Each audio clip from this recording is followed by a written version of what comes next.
Makassar. Eh, juga ada Itu kita dari, satu Bulukumba BTW Makassar. ya, selamat bergabung Pak. Juga ada Ibu Agustian. Beliau juga memimpin sekolah eh, Katolik kalau tidak salah yang ada di Kota Makassar. Selamat bergabung Ibu Agustin.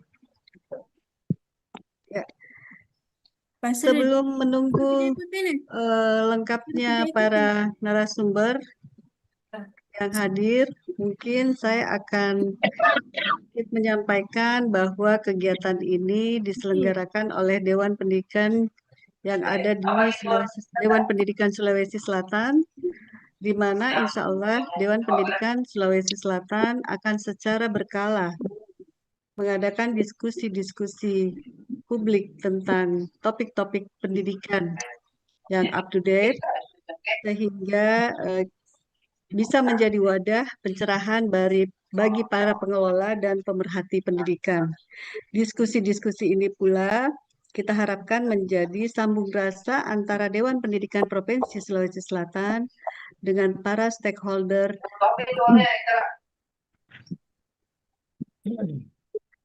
Mungkin ada di antara Bapak dan Ibu yang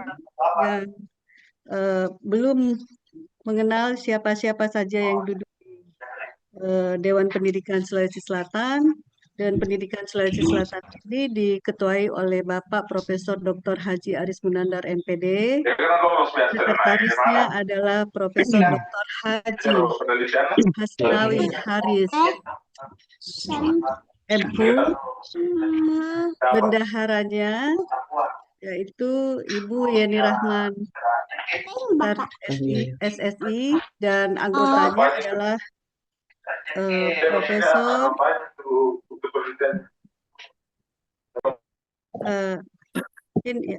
dan anggota dari Dewan Pendidikan Sulawesi Selatan ini adalah Profesor Dr. Haji Mashur Razak SEMM, Profesor Dr. Nurdin Noni, Haji Irman Yasin Limpo SH, Dr. Andes Haji Andi Kadir Halid MRE, Dr. Arman Arsyad MSI, Dr. Nur Fajri Fadli SPMPD, Dr. Andes Muhammad Nasir Jalal MPD, dan Dr. Haji Mulyono MMKes. Dr. Andes Haji Muhammad Amin Talib MPD dan Muhammad Akbar SS MIKOM. Ada 13 orang dan kita berharap Dewan Pendidikan ini insya Allah menjadi penyambung aspirasi dari para stakeholder yang ada, sekaligus menjadi mitra bagi pemerintah dalam melaksanakan tugas pokok sebagai penyelenggara pendidikan. Saya ingin melihat dulu para narasumber seperti Pak Kepala Dinas Abe, di mute dulu barangkali. Limit dari operator. Ya, silakan di mute operator yang ya. Bapak-bapak dan ibu-ibu sekalian, apakah selain Bapak Haji Iqbal Narjamuddin Kepala Dinas, apakah Ibu Yeni Rahman sudah hadir? Bapak Sulaiha. Dan Bapak Irman Yasin Limpo? Ya, oke. Karena waktu menunjukkan pukul 9.08, ya kita tunggu sebentar lagi, barangkali 2 menit lagi sambil para narasumber hadir.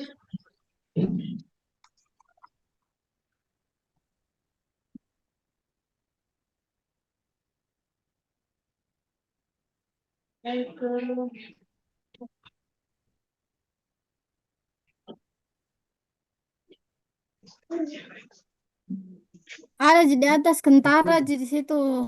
Selain sendiri ke tempatnya. Masya Allah. Tidak. Baru buka simak. Bagus di sini, Pak, bagus nih. Iya. Di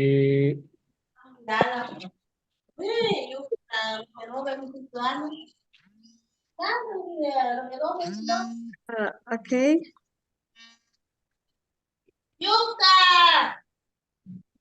Sebelum mungkin sambil menunggu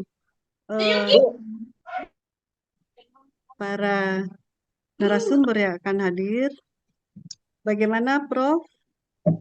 Bapak Ketua, apakah sudah Ya, bisa kita sudah bisa mulai? dimulai saya kira Bu, sambil menunggu Ya. nanti. Terima kasih.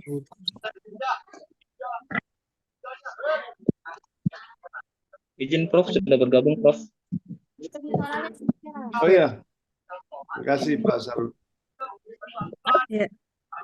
Mungkin juga bisa Prof ada yang co-host untuk memute nanti, siapa tahu ada yang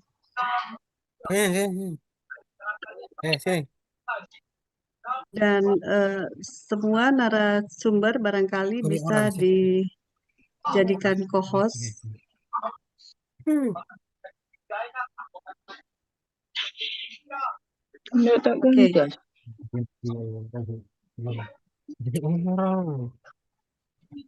ganti. Masih yang kamera tak kah?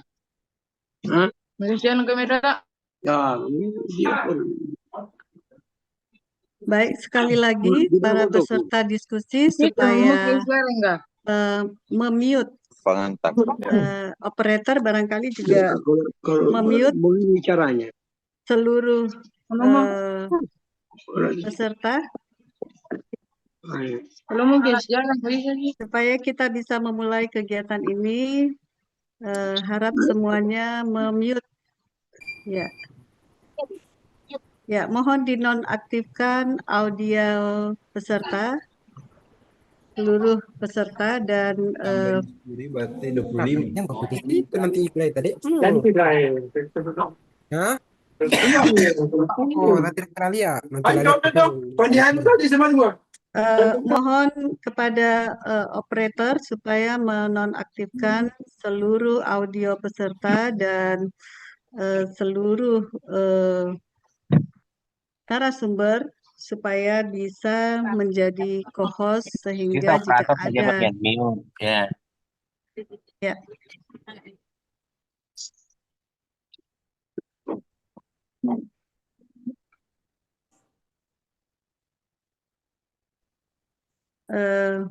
Pak Irman barangkali ditutup dulu.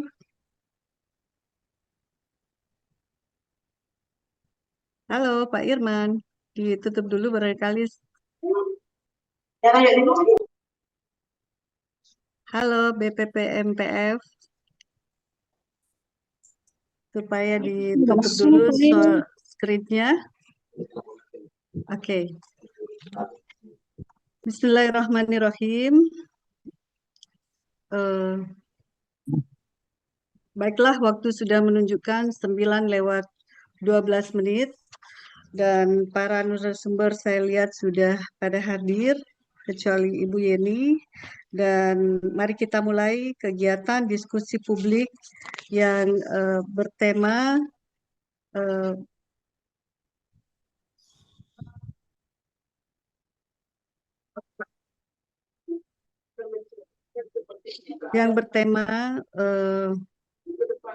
keputusan MK tentang subsidi pendidikan bagi sekolah swasta. Oleh penyalur laptop nak mau masuk jelek suaranya ini. Bapak-bapak dan ibu-ibu yang saya hormati, Assalamualaikum warahmatullahi wabarakatuh. Salam sejahtera, Om Swastiastu, Namo Buddhaya, salam kebajikan. Salam. Waalaikumsalam warahmatullahi Yang wabarakatuh. saya hormati Kepala Dinas Pendidikan Provinsi Sulawesi Selatan dan seluruh jajarannya. Yang saya hormati Ketua dan para pengurus DPSS serta DP Kota Makassar, Dewan Pendidikan Sulawesi Selatan serta Dewan Pendidikan Kota dan Kabupaten. Yang saya hormati Kepala Bidang Pendidikan Madrasah Kanwil Kemenak Provinsi Sulawesi Selatan, Kepala Bidang Pendidikan Pontren Kanwil Kemenak Sulawesi Selatan, para pengurus pondok pesantren, para ketua tim bidang madrasah dan pendidikan pondok pesantren, juga yang saya hormati para pimpinan pengelola sekolah negeri dan sekolah swasta yang ada di Sulawesi Selatan, para narasumber diskusi ini, serta seluruh peserta diskusi yang saya hormati.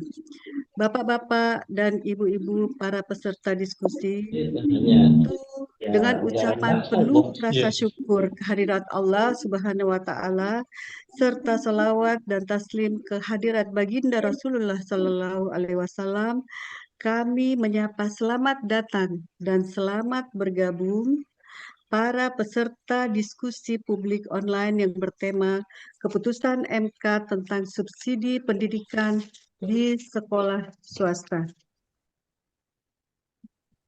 Kegiatan ini diselenggarakan oleh Dewan Pendidikan Sulawesi Selatan.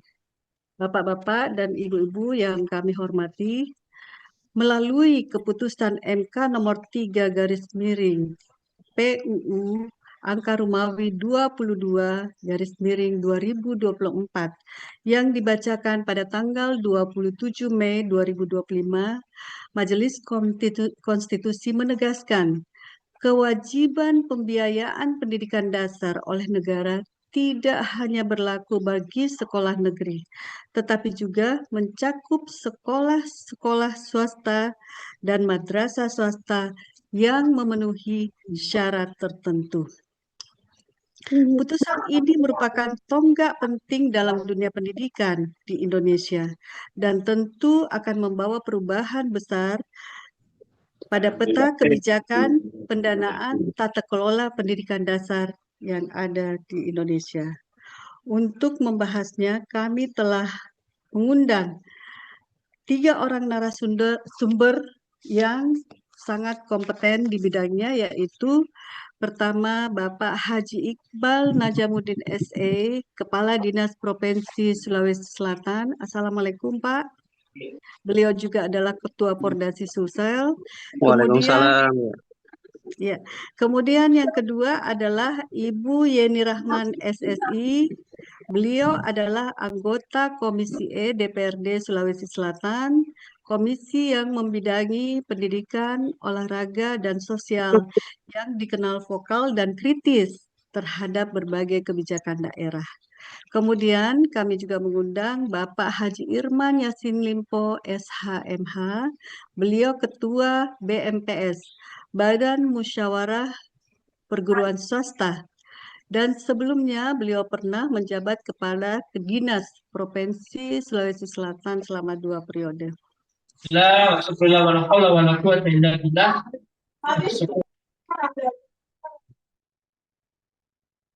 Bapak-bapak dan ibu-ibu yang saya hormati, sebelum kita mendengar paparan dari ketiga narasumber tersebut, maka kami mempersilahkan kepada Bapak Profesor Dr. Haji Aris Munandar MPD, selaku Ketua Dewan Pendidikan Provinsi Sulawesi Selatan penyelenggara kegiatan ini untuk memberikan pengantarnya. Silakan, Prof.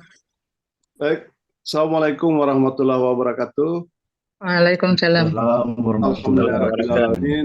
Warahmatullahi wabarakatuh. Mursalin, Sayyidina Muhammad wa ala alihi washabihi ajmain. Yang saya hormati para narasumber, terutama Bapak Kepala Dinas Pendidikan Provinsi Sulawesi Selatan, Haji Iqbal Najamuddin SE. Terima kasih Pak Kadis. Siap, Prof. Dengan kesibukan, ya, saya tahu betul sangat sibuk sekali, tapi bisa meluangkan waktunya bersama-sama kita di sini. Kemudian narasumber kedua Ibu Yeni Rahman SSI, anggota DPR Sulawesi Selatan. Kemudian Bapak Haji Irman Yasin Limpo SHMH sebagai Ketua Umum Badan Penyelenggara Majelis Pendidikan Swasta Sulawesi Selatan. Dan juga Ibu Moderator itu juga salah satu anggota Dewan Pendidikan, Ibu Dr. Haja Nur Fadli Luran. Maaf, Ibu Ulfa, sering saya salah menyebut nama, ya. Dan beliau juga Ketua Yayasan IMIM Provinsi Sulawesi Selatan, Ibu Dr. Nur Fajri Fadli Luran. Punya sekolah juga ya, sekolah IMIM Putra dan Putri Pesantren. Nah, ini cocok sekali jadi moderator. Para peserta sekalian yang saya hormati, Ketua Dewan Pendidikan dan seluruh pengurus Dewan Pendidikan Provinsi dan Kabupaten Kota Sulawesi Selatan, para akademisi, karena di sini juga saya lihat ada para akademisi, sepintas saya lihat ada Profesor Dr. Samsu Duha, teman-teman dari berbagai perguruan tinggi, kemudian para kepala sekolah, ini yang paling banyak nih. Kepala sekolah dari SD, SMP, SMA, negeri, dan swasta. Ini sampai hari ini, sampai saat ini ada 211 peserta yang ada di Zoom, dan kami berterima kasih tentu saja atas partisipasi semua peserta yang sudah bersama-sama hadir di sini. Nah, Bapak Ibu sekalian yang saya hormati, seperti disebutkan oleh Ibu moderator bahwa ini adalah salah satu program kerja dari Dewan Pendidikan Sulawesi Selatan, ya paling tidak untuk melaksanakan salah satu peran Dewan, yaitu untuk menampung aspirasi, pendapat, pikiran dari masyarakat, ya untuk nanti menjadi satu bahan juga masukan bagi Dewan Pendidikan Provinsi Sulawesi Selatan kepada pemerintah dalam rangka mendorong kebijakan-kebijakan pendidikan yang memihak kepada kemaslahatan umat. Nah, kebetulan isu yang kita pilih salah satu kriterianya adalah isu-isu yang kontroversial, tapi kontroversi dalam pengertian juga bisa menginspirasi.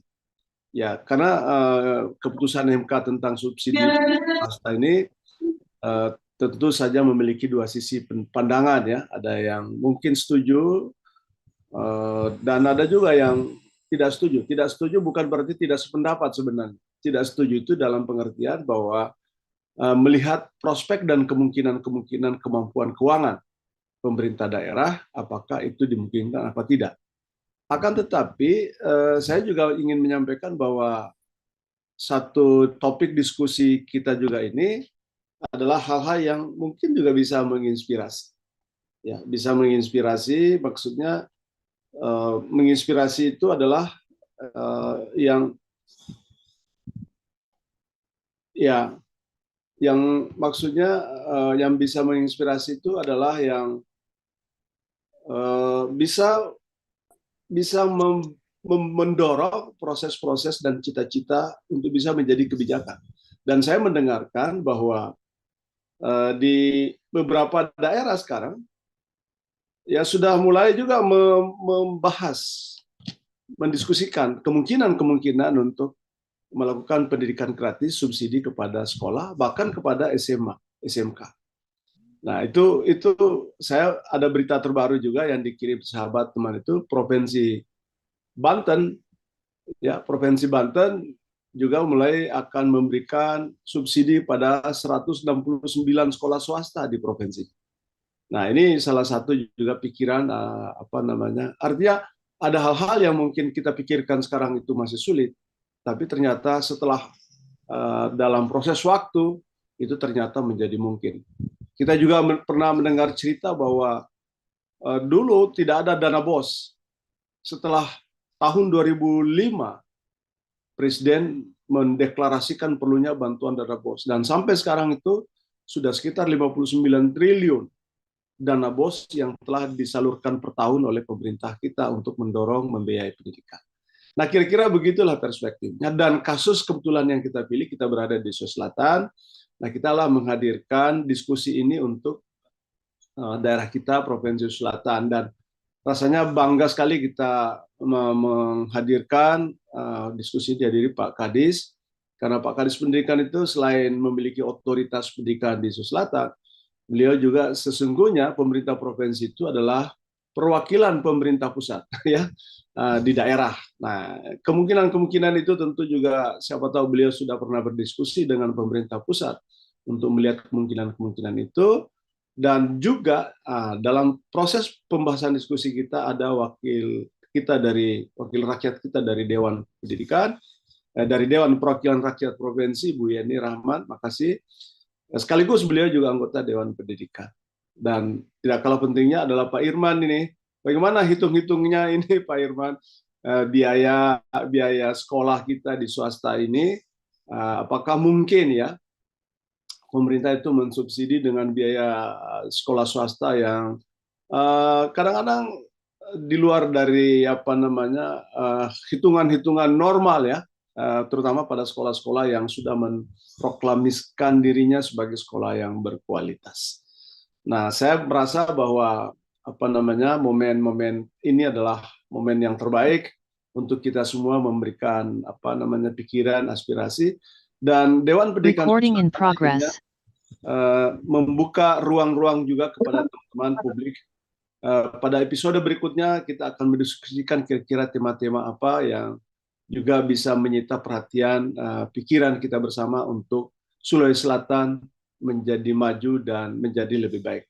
Terima kasih sekali lagi kepada narasumber, terima kasih kepada Ibu Moderator dan seluruh peserta, dan marilah kita bersama-sama membuka diskusi publik ini dengan mengajak hadirin membaca basmalah. Bismillahirrahmanirrahim. Sekian. Bismillahirrahmanirrahim. Warahmatullahi wabarakatuh. Waalaikumsalam warahmatullahi wabarakatuh. Terima kasih Prof. Ketua Dewan Pendidikan Sulawesi Selatan, dan tepat sekali bahwa apa yang disampaikan oleh Prof. Pak Ketua, bahwa ada hal-hal yang saat ini mungkin dirasakan sulit, tetapi seiring waktu ternyata itu dapat dilaksanakan. Dan terima kasih sebagai pemaparan pertama yang kami minta kepada Kepala Dinas Pendidikan Sulawesi Selatan.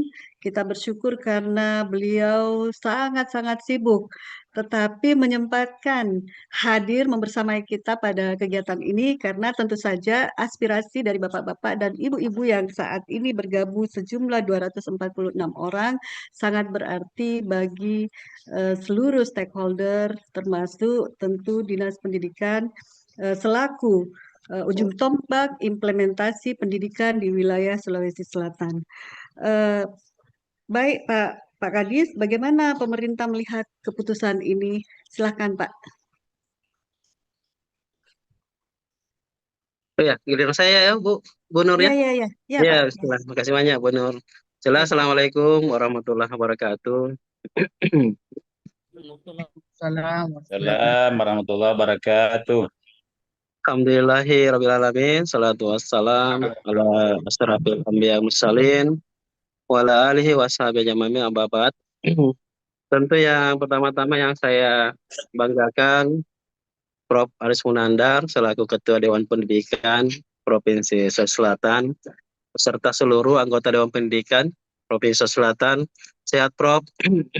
Semoga semua teman-teman Dewan Pendidikan dalam keadaan sehat walafiat. Pak Irman, sehat Pak Irman.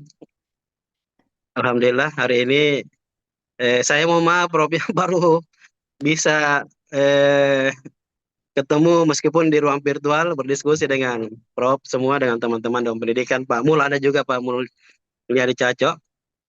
Ya. Yang saya banggakan Ibu Nur selaku moderator, ya. Ada Pak Kabid, ada Pak Pelaksana Tugas Sekdis, ada Pak Mustaqim. Baru-baru kami angkat pelaksana Sekdis Pak Prof. Pak Mustaqim. Selamat. Supaya bisa berinteraksi semua dengan teman-teman Dewan Pendidikan. Yeah. Yang saya hormati juga seluruh teman-teman Dewan Pendidikan Kabupaten Kota yang sempat hadir hari ini.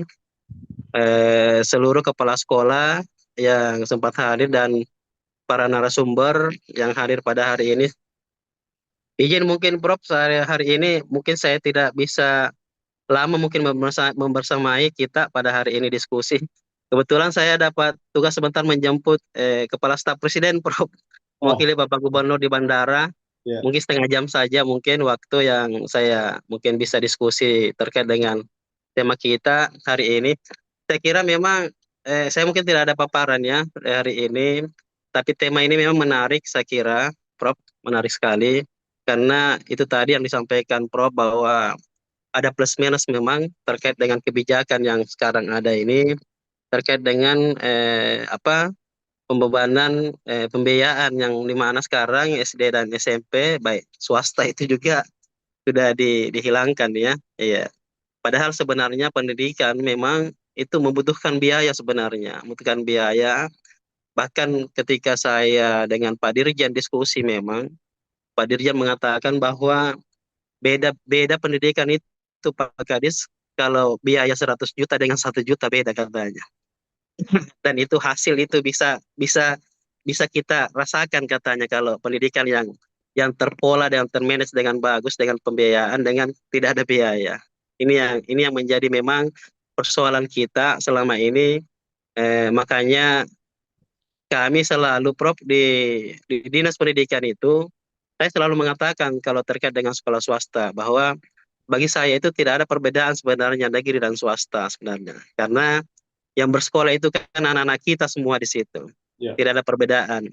Bahkan saya selalu ketika rapat dengan mitra dengan DPR sebelum ibunya ini masuk di sana, saya selalu menyampaikan bahwa kita harus memang membentuk yang namanya anggaran belanja operasional sekolah yang memang bos daerah, di mana memang potensi kita itu bisa memberikan sekolah-sekolah termasuk sekolah swasta. Nah, ini untuk mencukupi memang bagaimana fungsi pendidikan itu bisa kita maksimalkan dengan mandator yang 20% itu. Karena tidak bisa kita bisa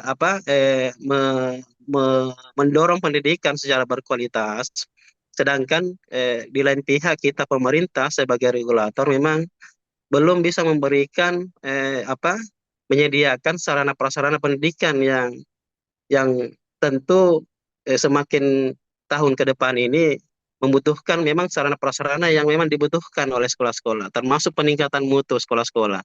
Dan kita tidak pernah harus melihat bahwa sekolah itu bukan cuma negeri. Nah, sekolah itu memang swasta juga ada sekolah swasta itu ada, dan mereka yang bersekolah ini membutuhkan juga membutuhkan bagaimana pemerintah ini bisa menjadi motivator atau bisa menjadi mendukung proses-proses pembelajaran juga selain di negeri itu di swasta. Nah, ini yang menjadi konsen kita di pendidikan selama ini di Dinas Pendidikan, bagaimana mendukung sebenarnya sektor swasta itu juga bisa sama kualitas sarana prasarana yang dimiliki dengan sekolah kita yang ada di negeri. Termasuk juga pada hari ini, Prof, kami sampaikan juga bahwa kita kan kondisi sekarang momentum ini SPMB juga. Nah, di mana kondisi kita pada tahun ini memang untuk hanya mencukupkan sekolah negeri untuk bisa menampung anak-anak kita di swasta itu memang tidak cukup sekarang kondisi kita. Makanya kita mengambil kebijakan, kita akan menyalurkan anak di teman-teman di swasta juga. Langkah-langkah memang yang kita ambil sekarang dengan Pak Sekdi sekarang itu kita bagaimana supaya budaya masyarakat sekarang ini memang mau melihat juga swasta, mau melihat swasta yang ada di Sulawesi Selatan. Bukan cuma mereka ini mau memilih saja bahwa bersekolah itu di negeri. Nah, makanya langkah-langkah yang kita ambil sekarang itu yang kita sudah diskusikan juga bagaimana supaya penyaluran guru-guru inilah yang mungkin bisa membantu teman-teman swasta yang mungkin yang kekurangan guru, supaya nanti memang ada peningkatan kualitas pembelajaran yang ada di swasta. Karena saya yakin betul bahwa banyak juga teman-teman dari swasta ini yang belum memiliki, artinya belum tercukupi pendidik dan tenaga pendidikannya yang ada di swasta, sehingga mungkin pola pembelajaran itu mungkin tidak terpenuhi sesuai dengan standar pembelajaran. Makanya ini langkah-langkah juga yang kita ambil bagaimana supaya tingkat kualitas yang ada di pembelajaran yang ada di swasta itu bisa menyamai lah sekolah-sekolah yang ada di negeri. Minimal juga, ini juga berpengaruh dengan apa yang kita sekarang diskusikan pada hari ini terkait dengan pembiayaan. Dan saya kira ketika distribusi guru ini kita bisa arahkan nanti untuk memenuhi pembelajaran di swasta itu, bisa saja mungkin ya teman-teman swasta menekan biaya-biayanya lagi, karena tidak usah lagi membiayai guru-guru yang mengajar di sana, karena sudah kan sektor swasta dan negeri ini kita bisa samakan dari tingkat kualitas pendidikan yang ada. Saya kira Prof, hari ini saya sebagai mewakili pemerintah provinsi berterima kasih ya pada Prof bahwa mitra dengan Dewan Pendidikan ini kita bisa tingkatkan. Saya juga sebenarnya membutuhkan sebenarnya diskusi-diskusi hal-hal yang kita lakukan supaya banyak hal yang bisa kami tampung, Prof. Banyak hal yang bisa kami tampung terkait bagaimana kita nanti mengambil kebijakan. Meskipun walau bagaimanapun kami sebagai regulator di pemerintah ini bisa nanti memberikan arah kebijakan nanti pada Pak Gubernur, supaya nanti arah kebijakan pendidikan itu nanti memang betul-betul bukan lagi bahwa kita melihat bahwa negeri saja yang menjadi arah kebijakan pendidikan di Sulawesi Selatan, tapi sektor swasta juga ini perlu kita tumbuhkan, perlu kita hadir bagaimana mereka ini bisa sejalan dengan kita supaya memang betul-betul nanti budaya yang terjadi di Sulawesi Selatan ini bahwa pendidikan itu adalah merata, pendidikan itu inklusif, dan pendidikan itu memang tidak ada lagi dikotomi antara negeri dan swasta. Itu yang kita akan insya Allah mudah-mudahan Dewan Pendidikan mau membersamai kita bagaimana meramu kebijakan ini, memberikan masukan kepada pemerintah provinsi. Mudah-mudahan karena materi kita ini sebenarnya mengarah kepada pembiayaan, mudah-mudahan ini bisa menjadi rujukan ya, bisa menjadi rujukan bahwa ada nanti pola-pola anggaran nanti yang bisa memberikan jaminan bahwa sektor swasta juga ini bisa mendapatkan proporsi yang mungkin ya proporsinya lebih baik lagi ke depan. Saya kira mungkin Prof hari ini saya tidak izin Prof itu mungkin yang hal-hal yang selama ini yang saya pikirkan di Dinas Pendidikan terkait dengan swasta, dengan adanya pembelakuan MK sudah memutuskan bahwa itu gratis nanti SD SMP. Nah, kita memang perlu ada langkah-langkah antisipasi memang bagaimana pendidikan ini bisa terus berkembang dengan melihat bagaimana potensi-potensi yang harus diambil oleh pemerintah dalam rangka bagaimana mewujudkan pendidikan ini semua sektor baik negeri dan swasta ini bisa sama-sama kita ke depan tingkatkan kualitas. Saya kira hari ini Prof saya mungkin ini yang bisa saya sampaikan atau sampaikan kepada rapat kita pada hari ini, diskusi kita. Mudah-mudahan hari ini semua hal-hal yang didiskusikan ini saya menitip Prof kalau bisa diberikan ke kami supaya ini mungkin menjadi bahan diskusi nanti, dan kebetulan Ibu Yeni juga ada di sini menjadi bahan diskusi supaya bisa menjadi arah kebijakan nanti ke depan bagaimana langkah pemerintah provinsi. Kan kebetulan kan kita sekarang menyusun RPJMD Prof sekarang.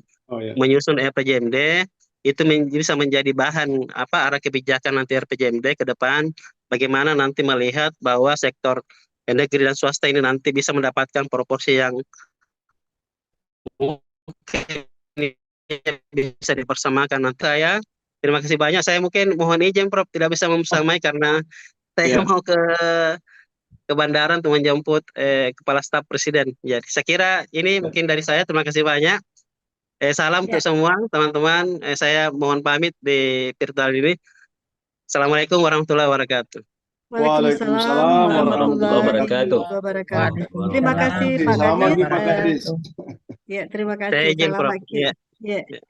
Jadi terima kasih meskipun Pak Kadis telah meninggalkan kita, tetapi kita bisa menarik garis besar bahwa alhamdulillah pemerintah lewat keputusan ini juga menginginkan pergeseran paradigma di mana tidak ada perbedaan dalam dukungan baik kepada sekolah negeri maupun sekolah swasta.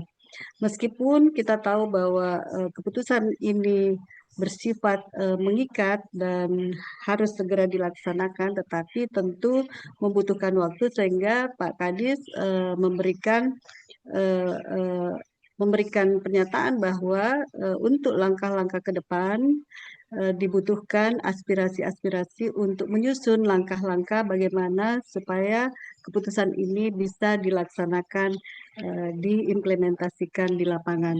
Terima kasih sekali lagi kepada Pak Kadis, dan untuk pemaparan kedua ini kami persilahkan kepada Ibu Yeni SSI. Beliau adalah anggota Dewan Provinsi, dan setelah mendengarkan pemaparan dari Pak Kadis tadi, sebagai legislatif, kami menginginkan atau kami meminta kepada Ibu Yeni sebagai anggota legislatif, pengambil kebijakan dan penganggaran, bagaimana anggota legislatif melihat hal ini.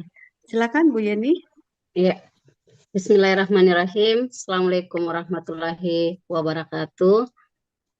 Yang terhormat Ketua Dewan Pendidikan Sulawesi Selatan, Bapak Prof. Aris Munandar.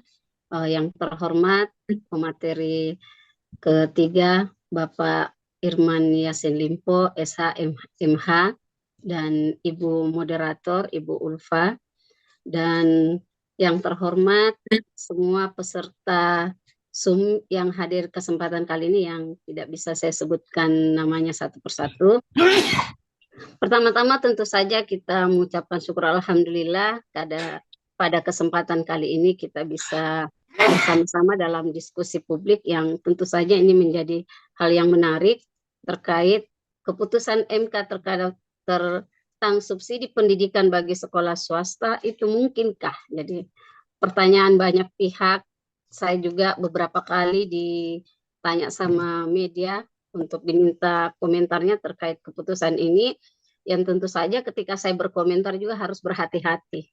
Karena sebuah keputusan yang selama ini dilakukan baik pemerintah pusat maupun pemerintah provinsi ini tentu saja ketika kita mengkritisi kita pun juga harus punya dasar. Dan ketika keputusan MK ini digulirkan, ini menjadi pertanyaan kita pastinya adalah latar belakang keputusan ini dikeluarkan. Kita mengetahui bersama di dalam SPMB yang lagi berlangsung sekarang, yang belum selesai, ini menjadi masalah di masyarakat yang orang tua siswa yang akan masuk khususnya di SMA ini menjadi was-was begitu, menjadi perasaannya menjadi menjadi galau, lulus tidakkah anak saya? Karena kita ketahui bersama bahwa daya tampung tidak bersesuaian dengan jumlah anak kita yang lulus. Jadi saya menelisik ini dimungkinkan keadaan seperti inilah sehingga saya melihat Permendagri dari nomor 3 tahun 2025 tentang sistem penerimaan murid baru di sini dimunculkan. Kita coba lihat pasal 28 ayat 5 yang mengatakan bahwa dalam hal terdapat kekurangan daya tampung pada satuan pendidikan negeri berdasarkan perjanjian sebagaimana dimaksud pada ayat 2, Pemda dapat melibatkan satuan pendidikan swasta terakreditasi dan atau satuan pendidikan yang diselenggarakan oleh kementerian lain melalui kerjasama ini. Jadi salah satu dasar kenapa pelibatan swasta karena kita tidak bisa pungkiri bahwa kemampuan pemerintah dalam hal ini sekolah negeri tidak mampu menampung anak-anak kita semua. Namun ketika sebuah keputusan dibuat, pastinya terjadi pro dan kontra. Pro dan kontra ini sebenarnya kalau kita lihat dari sisi kontranya sebenarnya adalah memicu kita untuk bisa mencari solusi untuk itu. Salah satu yang menjadi kontra di sini adalah kekhawatiran, ini saya dapat info dari media, kekhawatiran guru-guru swasta ketika digratiskan sekolah swasta, ini akan mempengaruhi insentif mereka. Karena salah satu sumber dari penghasilan sekolah swasta adalah dipungutnya biaya dari siswa. Ini yang kita juga harus pikirkan bagaimana solusinya. Sementara di penjabaran Pak Kadis tadi, dia lebih menjelaskan tentang mendistribusi guru-guru negeri ke swasta yang kekurangan jam pelajaran. Saya merasa ini juga bagus, tetapi bukan yang utama. Yang utama persoalan kita sebenarnya adalah bagaimana anak-anak yang tidak tertampung di sekolah negeri diterima di sekolah swasta, bisakah dia digratiskan? Namun di dalam Permendagri ini juga ada catatannya bahwa Pemda dapat melakukan kerjasama kepada pendidikan swasta terakreditasi. Yang di sini menjadi tantangan kita, biasanya sekolah swasta yang terakreditasi ini pasti biayanya tidak sedikit ketika masuk. Ya kita pasti bisa menilailah secara kasat mata bahwa kualitas sekolah-sekolah swasta itu ada grade A, B, dan C, yang menjadi persoalan masyarakat sebenarnya ketika kami temukan di lapangan, ketika ada sekolah swasta yang terakreditasi menengah ke bawah, orang tua itu tidak yakin untuk menitipkan anaknya. Ini yang menjadi persoalan kita. Kalau misalnya sekolah swasta yang terkenal dengan fasilitasnya yang bagus, kualitas pendidikannya yang bagus, pasti orang tua dengan senang hati akan menitipkan anaknya. Cuman yang menjadi persoalan ketidakmampuan orang tua untuk untuk membiayai anaknya. Jadi disinilah pentingnya hadir pemerintah bagaimana untuk bisa mensubsidi. Yang ini belum jelas. Jadi dari catatan yang kami dengar bahwa anggaran APBD 2025 juga ini belum ada alokasi untuk mensubsidi kepada sekolah-sekolah swasta. Ini yang harus kita bisa jawab kepada publik. Sebentar ini masyarakat tanya, Bu, sudah ada nih MK-nya tuh, bisa nih sekolah swasta, bisa nih anak-anak masuk sekolah gratis, tidak ada pembayaran sedikit pun. Nah, ini menjadi akan dilema pemerintah kita dengan ada keputusan ini, sementara ketersediaan dana belum ada. Gitu. Nah, ini sempat kami mendengar juga bahwa ada satu celah untuk bisa kita masuki adalah penggunaan dana BOS. Ini juga menurut saya ini juga harus hati-hati karena dalam sebuah penganggaran kita tidak bisa menganggarkan kalau siswanya itu tidak masuk gitu. Sudah ada juknis tentang bagaimana pengelolaan dana BOS. Kalau dana BOS yang kita lirik untuk mensubsidi anak-anak kita untuk masuk sekolah swasta ini perlu kajian mendalam. Sehingga saya mewakili teman-teman salah satu anggota Komisi E, pasti ini akan menjadi kajian kami ketika nanti kita akan membahas anggaran di 2026, karena saya belum masuk di anggaran 2025. Dan ini hal suka tidak suka nih harus kita lakukan, karena menurut saya kebijakan ini kebijakan yang bagus. Jangan sampai karena sebuah kebijakan kita tidak mampu sehingga kita merasa bahwa ini tidak penting gitu. Jadi yang menjadi tantangan kita adalah penyiapan dana untuk subsidi kepada anak-anak kita yang tidak tertampung di negeri, sehingga membuat angin segar kepada orang tua yang anaknya ini kan sistem yang menerima anak-anak ini jalur sonasi kita tahu, terus ada namanya afirmasi dan prestasi. Bagaimana kalau ada anak-anak tidak masuk ke 4 kategori ini? Ini yang menjadi kesedihan pastinya anak-anak kita. Rumahnya tidak dekat dengan sekolah, dia tidak punya kecerdasan yang memadai, terus dia juga termasuk orang tidak mampu tapi tidak punya PKH. Sementara ketika dia masuk dalam aplikasi, dia harus menunjukkan bukti bahwa dia memang tercatat sebagai masyarakat yang tidak mampu. Masalah-masalah ini menurut saya adalah salah satu alasan mengapa keputusan MK ini dikeluarkan, dan memang harusnya dikeluarkan seperti ini karena kita tidak menginginkan ada anak yang tidak sekolah. Dan sedikit untuk anggaran, kita tahu pastinya bahwa anggaran dari Dinas Pendidikan dibanding dinas-dinas lainnya itu memang cukup fantastik. Dari kurang lebih ya 3 triliun yang untuk 2025, namun semua jelas peruntukannya. Dari data yang kami minta, anggaran untuk DAU itu memang sekitar 268 miliar, tapi itu sudah jelas peruntukannya lebih kepada sarana dan prasarana.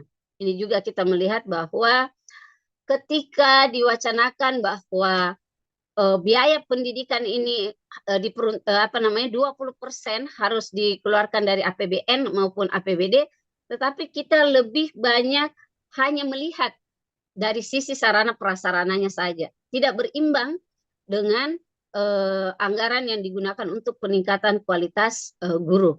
Ini guru saja ini hanya sekitar kurang lebih 2M saja yang digunakan untuk peningkatan kapasitas guru.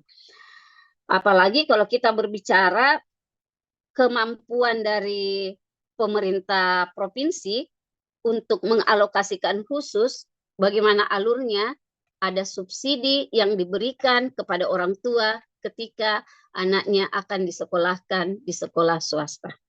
Barangkali sebagai kata pengantar itu yang bisa saya sampaikan. Nanti mungkin selanjutnya kita bisa berdiskusi, dan saya siap untuk menampung hitungan angkanya Pak Irman, dan kita nanti akan sama-sama berhitung melihat celah-celah yang mana yang bisa kita dapatkan sehingga harapan-harapan kita semua bisa terwujud, walaupun pastinya tidak akan mungkin langsung 100%.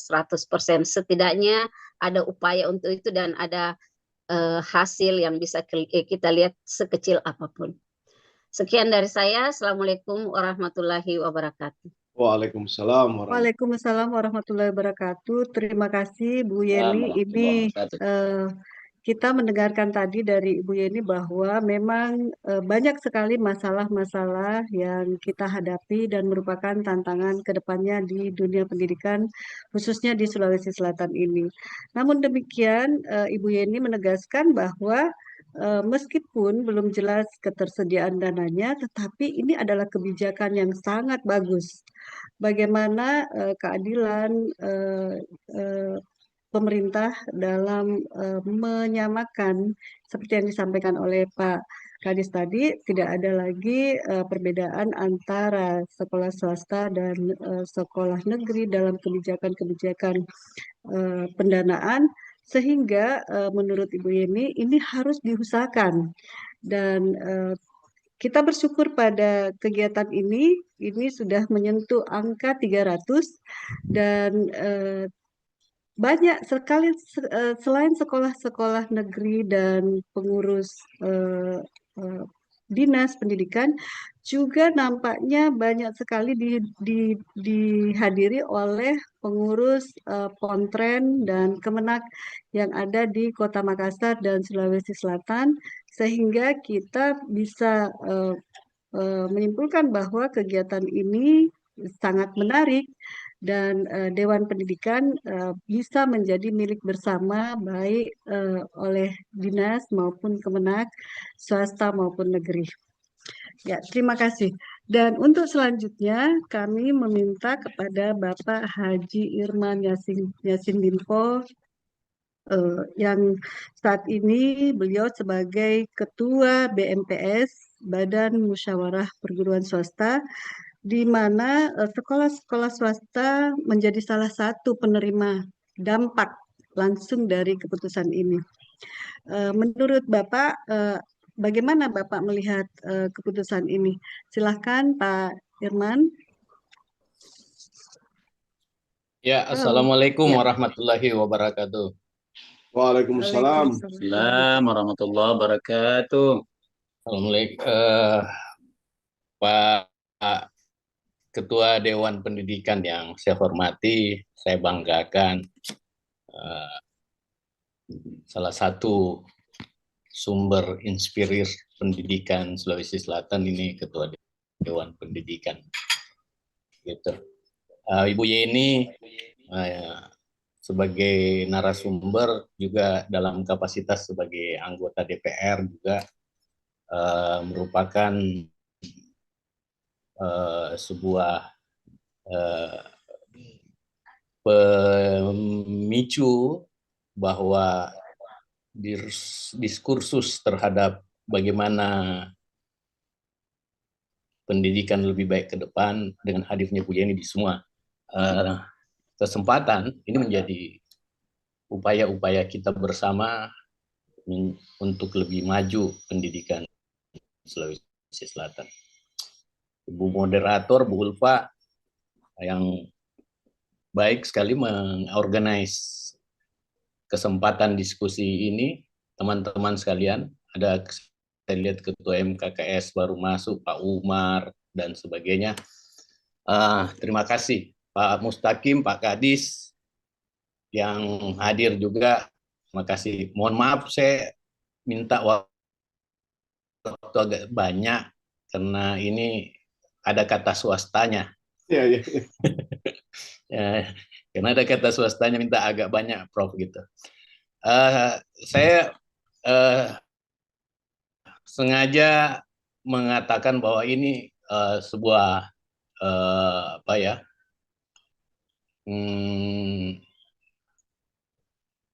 sebuah kesempatan bagi kami untuk bagaimana memberi kontribusi terhadap pendidikan Sulawesi Selatan, gitu ya. Salah satu yang menjadi topik hari ini adalah bagaimana kontribusi sekolah swasta terhadap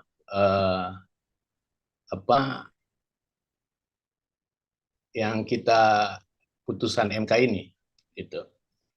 Yang ingin saya mengatakan bahwa ini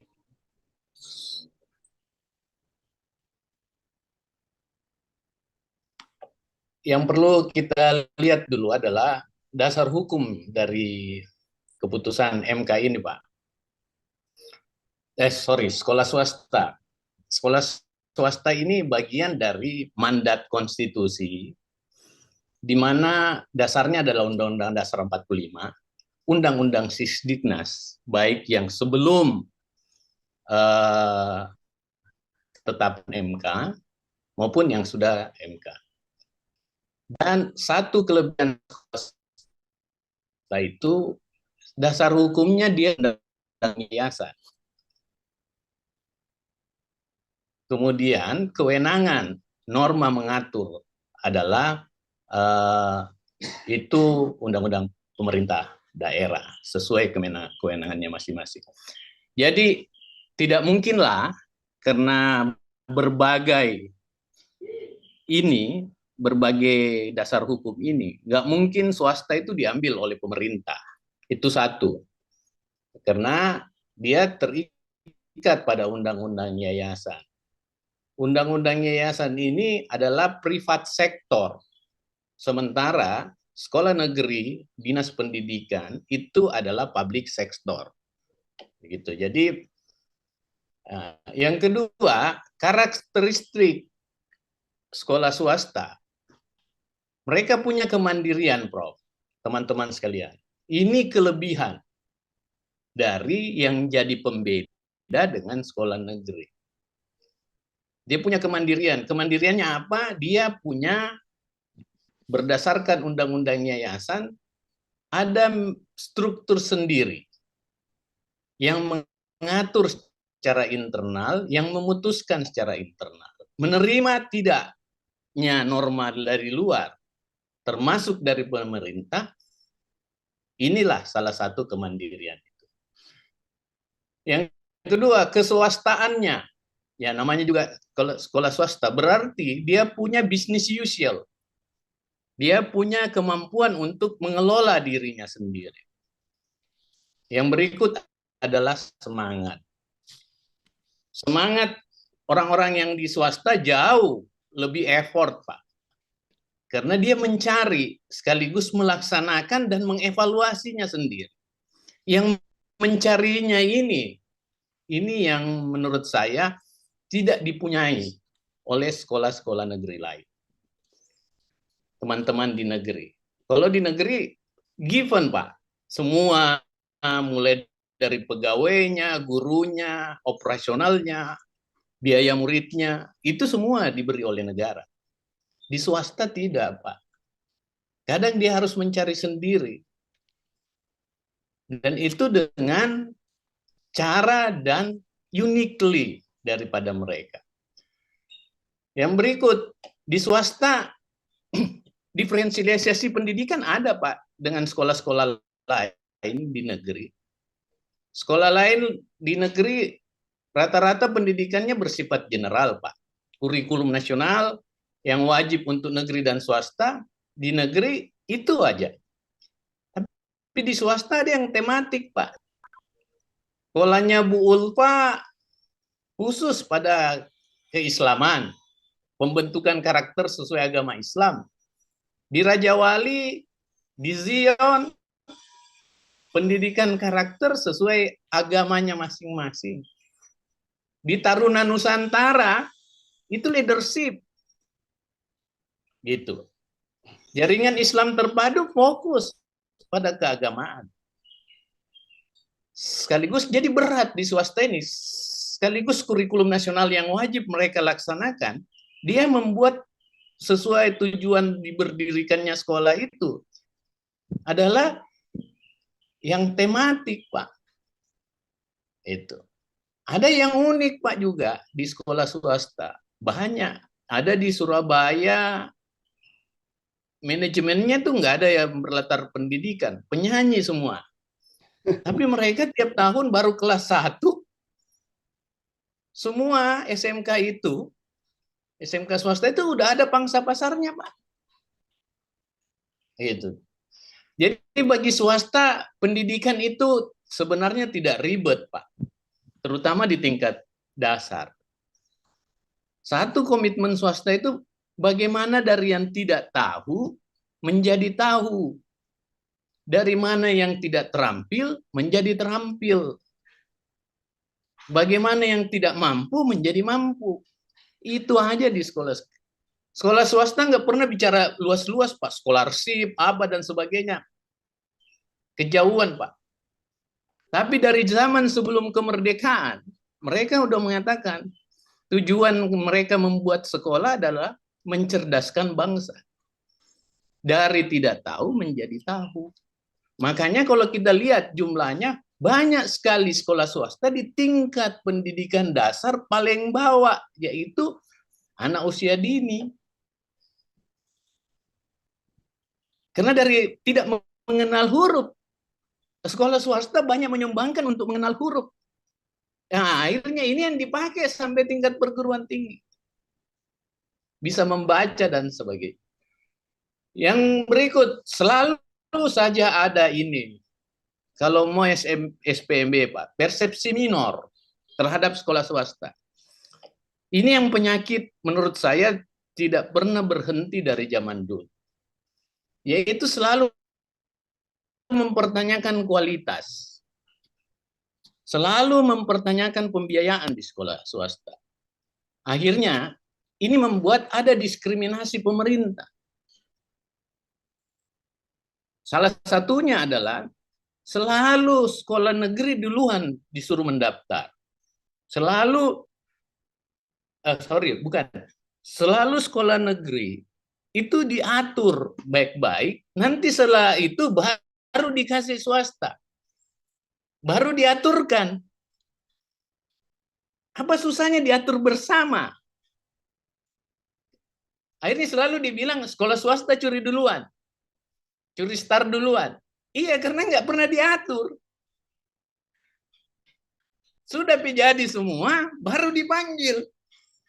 Nah, gitu. Jadi, menurut saya itu. Yang berikut, Pak. Terkait putusan MK, pasti sekolah swasta terima dengan baik. Sekaligus harus taat. Karena final and binding.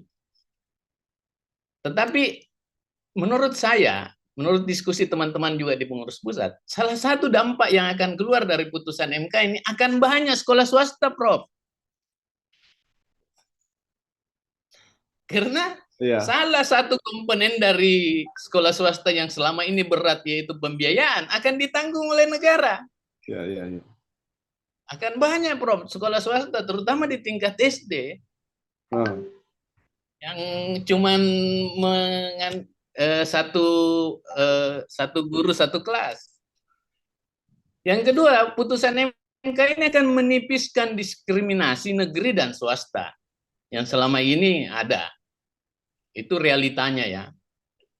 Swasta dan negeri dengan pembiayaan yang harusnya sama, kalau menurut putusan MK, berapa yang didapat negeri harus itu yang didapat swasta, Pak. Nah, tapi saya yakin polanya pasti beda, karena struktur legalnya sekolah swasta, yayasan, pemerintah, undang-undang kelembagaan. Berarti anggaran ke sekolah swasta itu hibah. Nggak mungkin dia dalam bentuk lain. Dana BOS, DAK, apa semua pasti dalam bentuk hibah. Karena ini beda entitas. Satu sektor publik, satu sektor privat. Yang berikut kita harus memang menunggu petunjuk teknis dan turunan dari putusan MK itu, Pak. Terutama ini akan kena dampaknya karena di frasa putusan MK itu ada pemerintah daerah yang membiayai, dan ini di pelayanan dasar, pendidikan dasar, berarti yang kena ini kabupaten dan kota, Pak. Pertanyaan saya, ada beberapa kabupaten yang fiskalnya nggak cukup pasti. Saya contohkan kasus barusan Enrekang itu ya, yang P3K gurunya tidak bisa dibayarkan. Ya gimana, guru aja nggak bisa dibayarkan, apalagi anak didik gitu. Jadi yang kedua, kita menunggu niat baik Pemda untuk berkoordinasi. Kami tetap mensolidkan kelembagaan perguruan swasta. Yang berikut, saya hanya mengutip beberapa komentar terhadap putusan MK ini. Pak Dindasmen mengatakan akan menindaklanjuti putusan MK ini, tapi disesuaikan dengan fiskal pemerintah. Berarti ini pasti jalan, tetapi anggarannya menunggu fiskal pemerintah. Nah, ini concern kami di kata fiskal ini, Prof. Jangan sampai cuman 50.000 per siswa dikasih ke swasta. Itu lebih besar uang belanja siswa. Saya ingatkan, Prof, bahwa pendidikan dasar memakai standar dana BOS SD itu 900.000 per siswa per tahun. Sejak tahun 2005. Kalau kita bagi 900.000 itu masuk ke dalam murid cuma dapat 75.000 per bulan. Dari 75.000 per bulan itu untuk dana BOS, 40% dipakai untuk guru. Jadi susah kita mendapatkan kualitas pendidikan yang hanya jatuh ke murid sekitar 30%-an dari 75.000. Lebih banyak uang belanjanya anak-anak daripada kehadiran negara di pendidikan itu. Yang berikut, Hakim Eni juga mengatakan itu, bahwa yang pemohon Ubaid itu yang dari JPPI itu mengatakan bahwa kalau skemanya 300 dari 1.300 terterima negeri, 700 itu dibiayai oleh negara. Itu. Dan itulah Pemda mampu gitu membiayai sisa yang tidak terterima oleh negara. Ini pemohonnya yang memintakan supaya ada putusan MK. Hakim Eni Nurbaningsi juga menyatakan tidak terlalu memaksakan untuk semua sekolah swasta. Dengan 3 gambaran komentar ini, sebaiknya memang kita menunggu kesepakatan nasional yang menjadi norma. Sekaligus yang harus disosialisasikan ke internal pemerintah dulu. Apakah Mendagri mampu membuat regulasi untuk mengikat DPR? Bagaimana dengan Menteri Keuangan? Bagaimana dengan Menteri Sosial? Dan sebagainya. Karena 3 stakeholder utama kelihatannya masing-masing punya pandangan yang berbeda terhadap putusan yang mereka akan jalani bersama. Yang berikut, saya ingin sampaikan bahwa kehadiran swasta itu di bidang pendidikan, mereka memfasilitasi adanya satuan pendidikan yang juga dihitung oleh pemerintah, negara, dan masyarakat. Di Sulawesi Selatan dari 16.000 satuan pendidikan, sekolah semua jenjang mulai dari PAUD sampai SMA, SMK sampai SLB. Ada 8.000 sekolah swasta, Prof. Dan guru, pegawai dari 300.000 guru dan pegawai semua jenjang, PAUD sampai dengan SMA, SMK, itu ada 30 ribuan sekolah swasta, guru dan pegawai swasta. Murid dari 1.300.000 dari SD sampai dengan SMK itu adalah 350.000 murid swasta. Nah, ini bukan, jadi kalau dari segi murid sama jumlah murid swasta se-Sulawesi Selatan dengan kewenangan SMP, provinsi, Pak, jumlah muridnya. Yang berikut, apa yang swasta selama ini kontribusikan? Secara ekonomi, ada kantin sekolah yang berputar, toko dan warung sekitar sekolah, angkutan kota, parkir, toko buku, seragam, perlengkapan sekolah, mall, hotel, dan travel. Itu ada dampak ekonomi kehadiran swasta. Secara sosial, Pak, sekolah juara kompetisi akademik ada, juara seni ada, olahraga ada, Pak. Sekolah pilihan berdasarkan agama, akhlak, prestise, berbayar mahal, berbahasa asing, dan keluar negeri ada di swasta. Layanan yang berbayar sampai yang gratis ada juga, Pak. Banyak sekolah swasta yang gratis, Pak. Ada juga yang berbayar. Berbayar karena memberi layanan lebih. Umpamanya satu kelas hanya 25 siswanya. Ada 2 gurunya. Itu layanan lebih. Buat kurikulum tambahan. Itu layanan lebih. Kayak di Atira, sekolahnya pakai lift. Itu layanan lebih. Di politik juga ada, mereka mengajar demokrasi dengan pemilihan, mengajar toleransi juga ada. Menjadi target pemilih dan pemilih pemula ya ada juga di swasta, Pak. Gitu.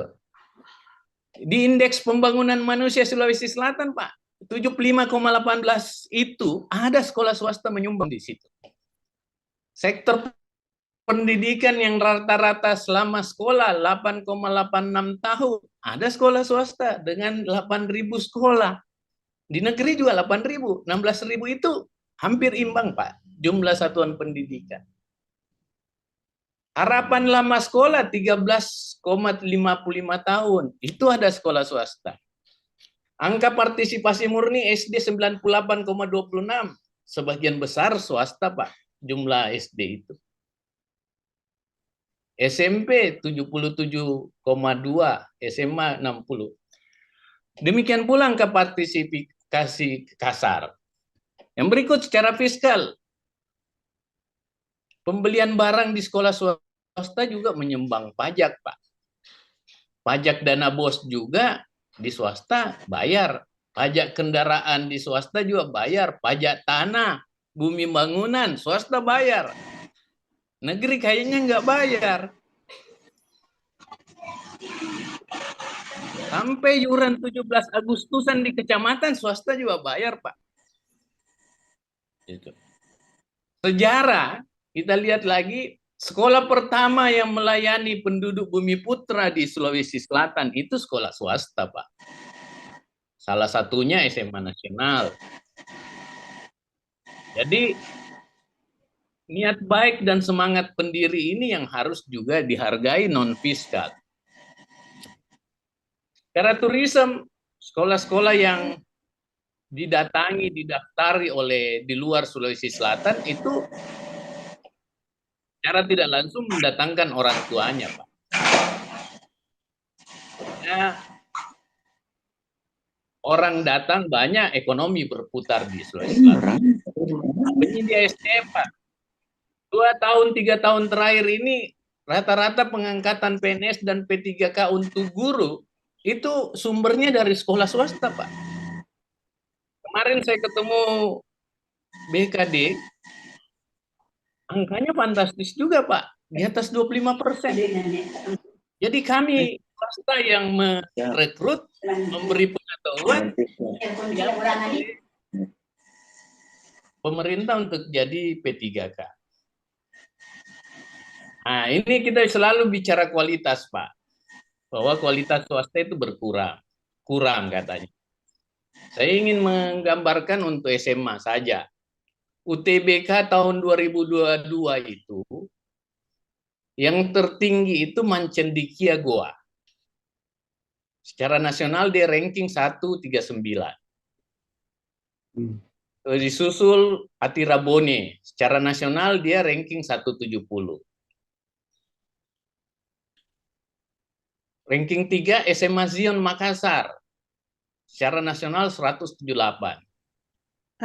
Tapi Pak Irman, Ya. bisa mungkin sisa waktunya saya lihat tinggal 5 menit supaya diskusinya nanti bisa lebih ramai. Tapi mohon maaf. Oke, saya langsung aja, Pak. Secara kualitas berdasarkan versi LP3K, sekolah swasta jauh lebih baik dari sekolah negeri. SMA 5 Makassar Goa itu kenapa bisa jadi sekolah unggulan? Karena ada Yayasan Saweri Gading Unhas di situ. Gitu. Jadi mohon maaf saya agak itu karena ini menyangkut persepsi dan cara selalu memandang bahwa sekolah swasta tidak berkualitas. OSN 2024 itu rata-rata, Pak, swasta. Raja Wali, Kalam Kudus, Mandua, Insan Cendekia. 2024 Atira, Zion, dan itu konsisten, Pak. Belum yang olahraga. Nah, terkait mahal, itu tadi terkait kualitas. Ada yang berbayar, ada yang gratis. Terus kan ada beasiswa di Pemprov, Pak. Sekian ratus miliar. Kenapa itu nggak disubsidikan kepada anak-anak yang tidak lolos SMA negeri, itu dibeasiswakan untuk masuk di sekolah swasta. Ada kok uang itu. Dan sudah dianggarkan. Nggak usah kasih beasiswa itu pegawai negeri, Pak. Dikasih tinggi-tinggi sekolahnya, ujung-ujungnya hanya tanda tangan kwitansi. Cukup didiklat aja. Tapi anak-anak kita itu. Nah, ini terus daya tampung, Pak, yang selalu jadi bicara. Saya ambil contoh Kota Makassar. Tamatan SMP dengan MTS itu jumlahnya 22.660. Ini data berdasarkan DNT, daftar nominasi tetap, ijazah SMP. Daya tampung, Pak, itu ada sekitar 21.500. Jadi ada selisih 1.400. Orang yang tidak keluar dari Makassar itu sekitar 5%, Pak. Jadi saya rasa daya tampung di Makassar bukan masalah. Seperti yang saya lihat kemarin ada salah satu komisi pengawas mengatakan daya tampung tidak. Menurut saya harus diperbaiki datanya karena ini data DNT sudah yang bersumber dari Dalpon.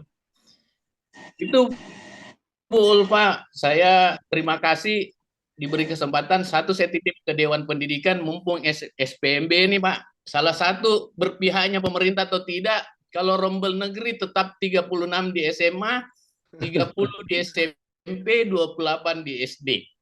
Dan satu satuan pendidikan tidak boleh 12. Kalau itu dilanggar oleh pemerintah, berarti saya yakin subsidi ke swasta juga dilanggar juga. Jadi kita coba nih pemerintah provinsi, benar nggak dia 36 sesuai aturan setiap sekolah. Kalau tidak berarti udahlah PHP gitu. Karena itu juga ada dampak ke sekolah swasta. Terima kasih Prof kesempatan yang diberikan kepada kami. Bu Ulfa, mohon maaf kalau panjang atas ini. Ya, karena ini ada swastanya, jadi memang harus lebih panjang dari yang lain. Terima kasih. Wassalamualaikum warahmatullahi wabarakatuh. Ya, terima kasih Pak Ketua BMPS, Pak Irman Yasin Limpo, dan sangat menarik tadi karena memang keputusan ini betul-betul menjamin aspek keadilan dalam pendanaan pemerintah terhadap sekolah negeri dan sekolah swasta. Tetapi menurut Pak Irman ini ada tantangan tersendiri ya, misalnya akan bermunculan sekolah-sekolah swasta sehingga memang harus diperketat karena ini peluang yang emas bagi orang-orang yang atau pihak-pihak yang akan mendirikan sekolah swasta karena hal penting yang dilakukan oleh pengelola sekolah swasta yaitu mencari dana sendiri itu akan ditanggulangi oleh pemerintah sehingga menurut Pak Irman tadi bahwa kemungkinan besar akan muncul sekolah-sekolah swasta baru dan ini menjadi tantangan tersendiri. Meski demikian, sekolah swasta ini yang ada sekarang ini menjadi aspek penting dalam mencerdaskan kehidupan bangsa, lengkap dengan keunggulan-keunggulan yang telah dimiliki oleh sekolah swasta tersebut. Baik, Bapak-bapak dan Ibu-ibu sekalian, perlu saya sampaikan bahwa sesi ini akan dilanjutkan dengan sesi tanya jawab karena ini adalah diskusi. Tetapi perlu kami informasikan Pak bahwa di kolom chat sudah ada informasi link yang bisa Bapak-bapak dan Ibu-ibu isi untuk mendapatkan e-sertifikat. Silahkan Bapak-bapak dan Ibu-ibu mengisi link yang ada pada kolom chat untuk mendapatkan e-sertifikat. Dan kepada Bapak-bapak dan Ibu-ibu yang ingin bertanya, silahkan menulis pertanyaan-pertanyaan supaya kami bisa menanyakan dan ditanyakan kepada siapa. Nah, ada beberapa komentar yaitu dari Kontren Kota Makassar menanyakan, saya lihat ada Bapak Hasan Pinang, beliau adalah kasih PD Pontren, kasih dari Kemenak yang menyatakan bahwa negeri ini butuh kehadiran negara dalam pembiayaan pendidikan negeri dan swasta. Dan juga ada Pak Mulyono yang menyatakan atau menyampaikan apakah ini mimpi indah dengan pembiayaan negara, beban pembiayaan negara yang ada pada saat ini. Dan silakan Bapak-bapak dan Ibu-ibu mengisi kolom pertanyaan pada chat. Namun demikian karena belum ada maka saya ingin menanyakan kepada Bapak Ibu Yeni, Bu Yeni, KB, apakah diperlukan revisi regulasi atau payung hukum baru sebagai turunan dari keputusan MK ini dan bagaimana ya tindak lanjut dari yang harus dipersiapkan untuk menjalankan atau mengimplementasikan dari keputusan ini, apa-apa yang akan dipersiapkan oleh pihak legislatif. Demikian, Bu. Bu Ya. Ulfa, Ya. di layar kita juga ada teman-teman yang raise hand. Oh, ada raise hand. Oh ya, Bisa di oke. Yang Silakan bertanya yang saya dulu. raise hand. kalian Ya. gitu.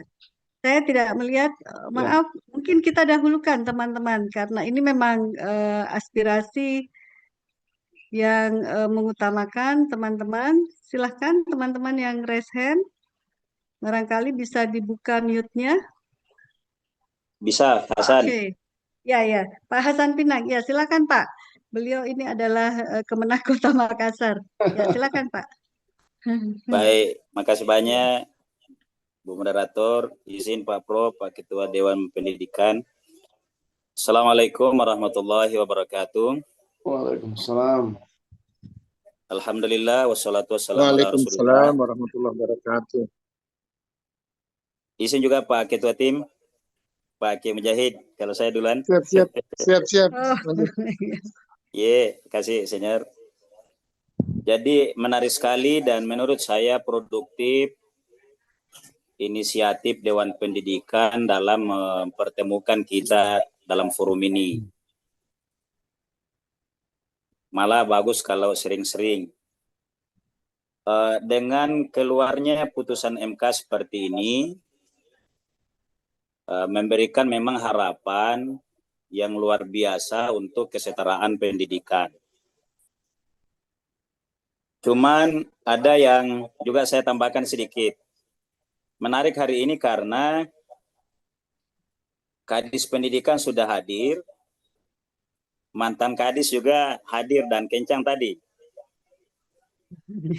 Izin kalau boleh bergurau, karena juga santai-santai kita ada pendidikan, kami yang tidak di pemegang kebijakan itu memang sangat butuh kehadiran political will pemegang kebijakan. Alhamdulillah tadi Pak mantan Kadis luar biasa kencang dengan data-data. Tapi kita mau bilang kebijakan-kebijakan dengan hadirnya putusan MK ini mudah-mudahan aturan turunannya segera jelas. Satu catatan saya Bu Moderator, Bu Ketua, bahwa negara wajib membiayai tanpa memungut pendidikan itu baik dari negeri maupun swasta. Bahasa di bawahnya membiayai swasta yang terakreditasi. Ini saya garis bawahi. Kenapa?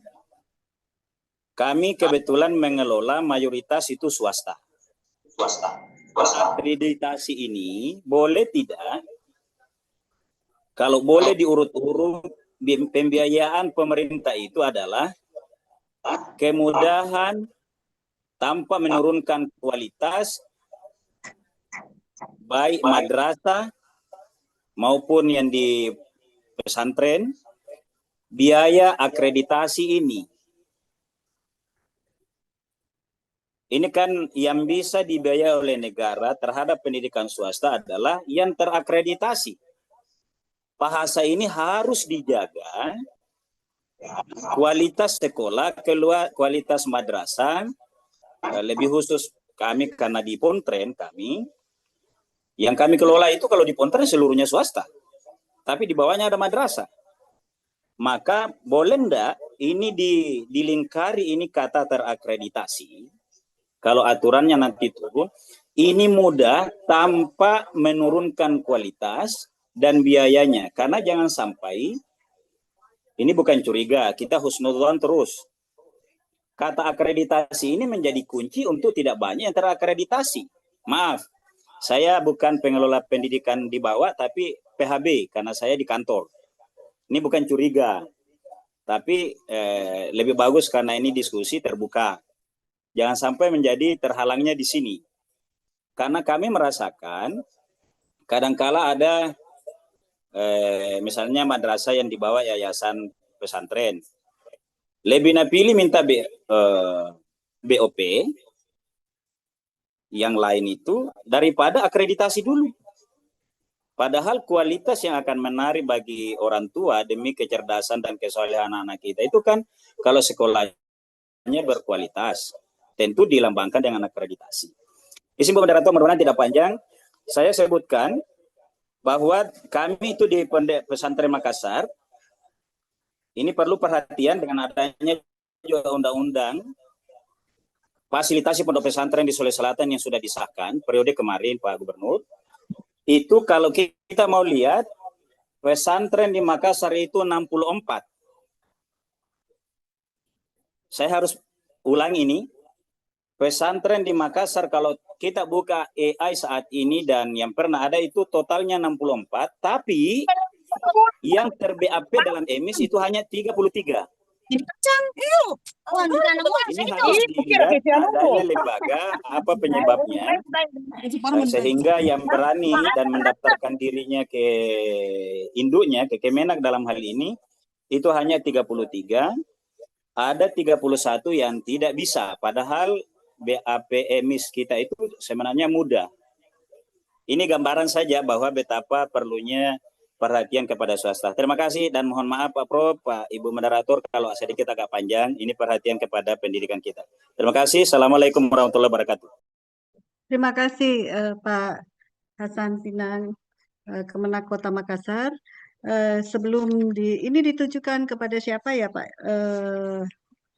Pertanyaannya? Mungkin karena Pak Kadis sudah tidak ada, ditujukan mungkin kepada Ibu Yeni karena berharap bahwa pembiayaan itu salah satunya adalah ditujukan, dianggarkan untuk membiayai akreditasi yang ada pada sekolah swasta sehingga dengan akreditasi tersebut menjamin mutu yang lebih baik bagi sekolah swasta. Ya, terima kasih Pak. Kemudian yang selanjutnya ada yang raise hand juga Bapak Muhammad Ilyas, MPI. Ya, silakan Pak. Assalamualaikum Ibu. Waalaikumsalam warahmatullahi wabarakatuh. Ya, baik. Terima kasih banyak Ibu moderator. Bismillahirrahmanirrahim. Assalamualaikum warahmatullahi wabarakatuh. Yang kita hormati bersama dan muliakan Gurunda kita Ayahanda Profesor Dr. Haji Aris Munandar MPD, Ketua Dewan Pendidikan, para narasumber, ada Bu Yeni dari DPRD Provinsi, ada orang tua kita Pak Irman Yassin Limpo sebagai Kadis Pendidikan di periode masa beliau, Insya Allah Alhamdulillah, dan ternyata masih di Dewan Pendidikan dan fokus pada lembaga-lembaga pendidikan swasta, Masya Allah. Saya Ilyas Prof dan Ibu Yeni dan narasumber yang lain dari salah satu lembaga pendidikan swasta di boarding school di bawah Kementerian Pendidikan, Dinas Pendidikan Provinsi di SMA Tahfiz Al-Quran Wahda Islamiyah Anak Banua, Kabupaten Wajo.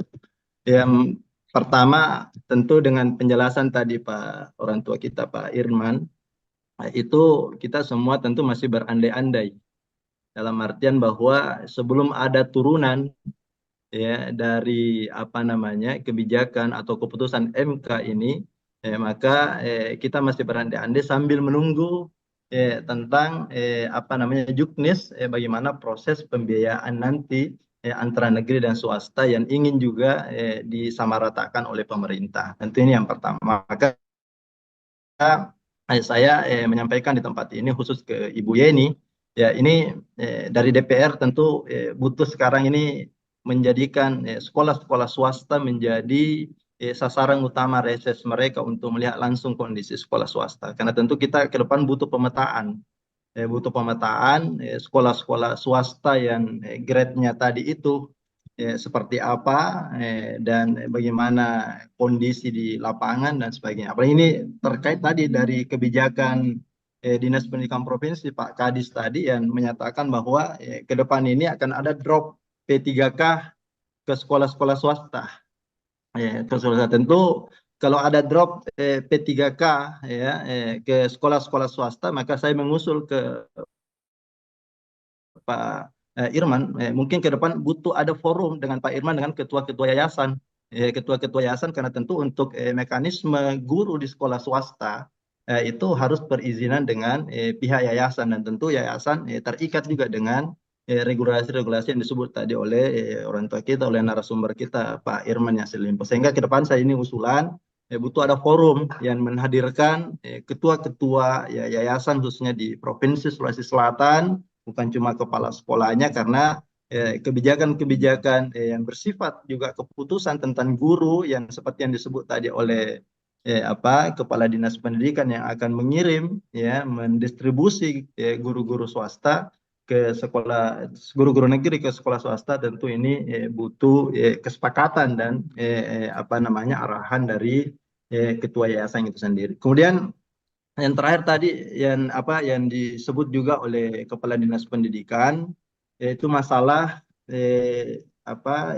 SPMB sekarang ini, penerimaan siswa baru untuk di negeri yang rata-rata negeri full, rata-rata negeri full. Saya pribadi sekarang ini menolak siswa juga Pak di sekolah kami, walaupun negeri sudah juga menolak, tapi kami informasikan bahwa di swasta tentu bagi yang kurang mampu kita terima, tapi ada skema-skema yang terus kita pakai. Skema pertama kalau bagi saya tentu adalah ada namanya orang tua asuh yang kita pakai. Program orang tua asuh jalan karena kami berbasis boarding school di sekolah kami, berasrama, sehingga yang memang kemampuan mereka, minat mereka untuk belajar, itu kita harus dorong mereka. Kalau dia kurang biaya, kita carikan pembiayaan dari orang tua asuh itu. Nah, kalau pemerintah tadi ingin menitip anak-anak yang tidak lolos di negeri ke swasta, maka kebijakannya adalah kita hanya terima untuk administrasi dan pengajaran di dalam, tapi untuk pembiayaan tentu inilah yang diharap dari pemerintah. Apa sumbangsi subsidi untuk diberikan? Apakah hanya berharap bahwa kami sudah berikan dana BOS ke swasta, apalagi dana BOS disebut sebagai hibah, atau memang ada pembiayaan sumber dana lain dari provinsi yang ketika mengirim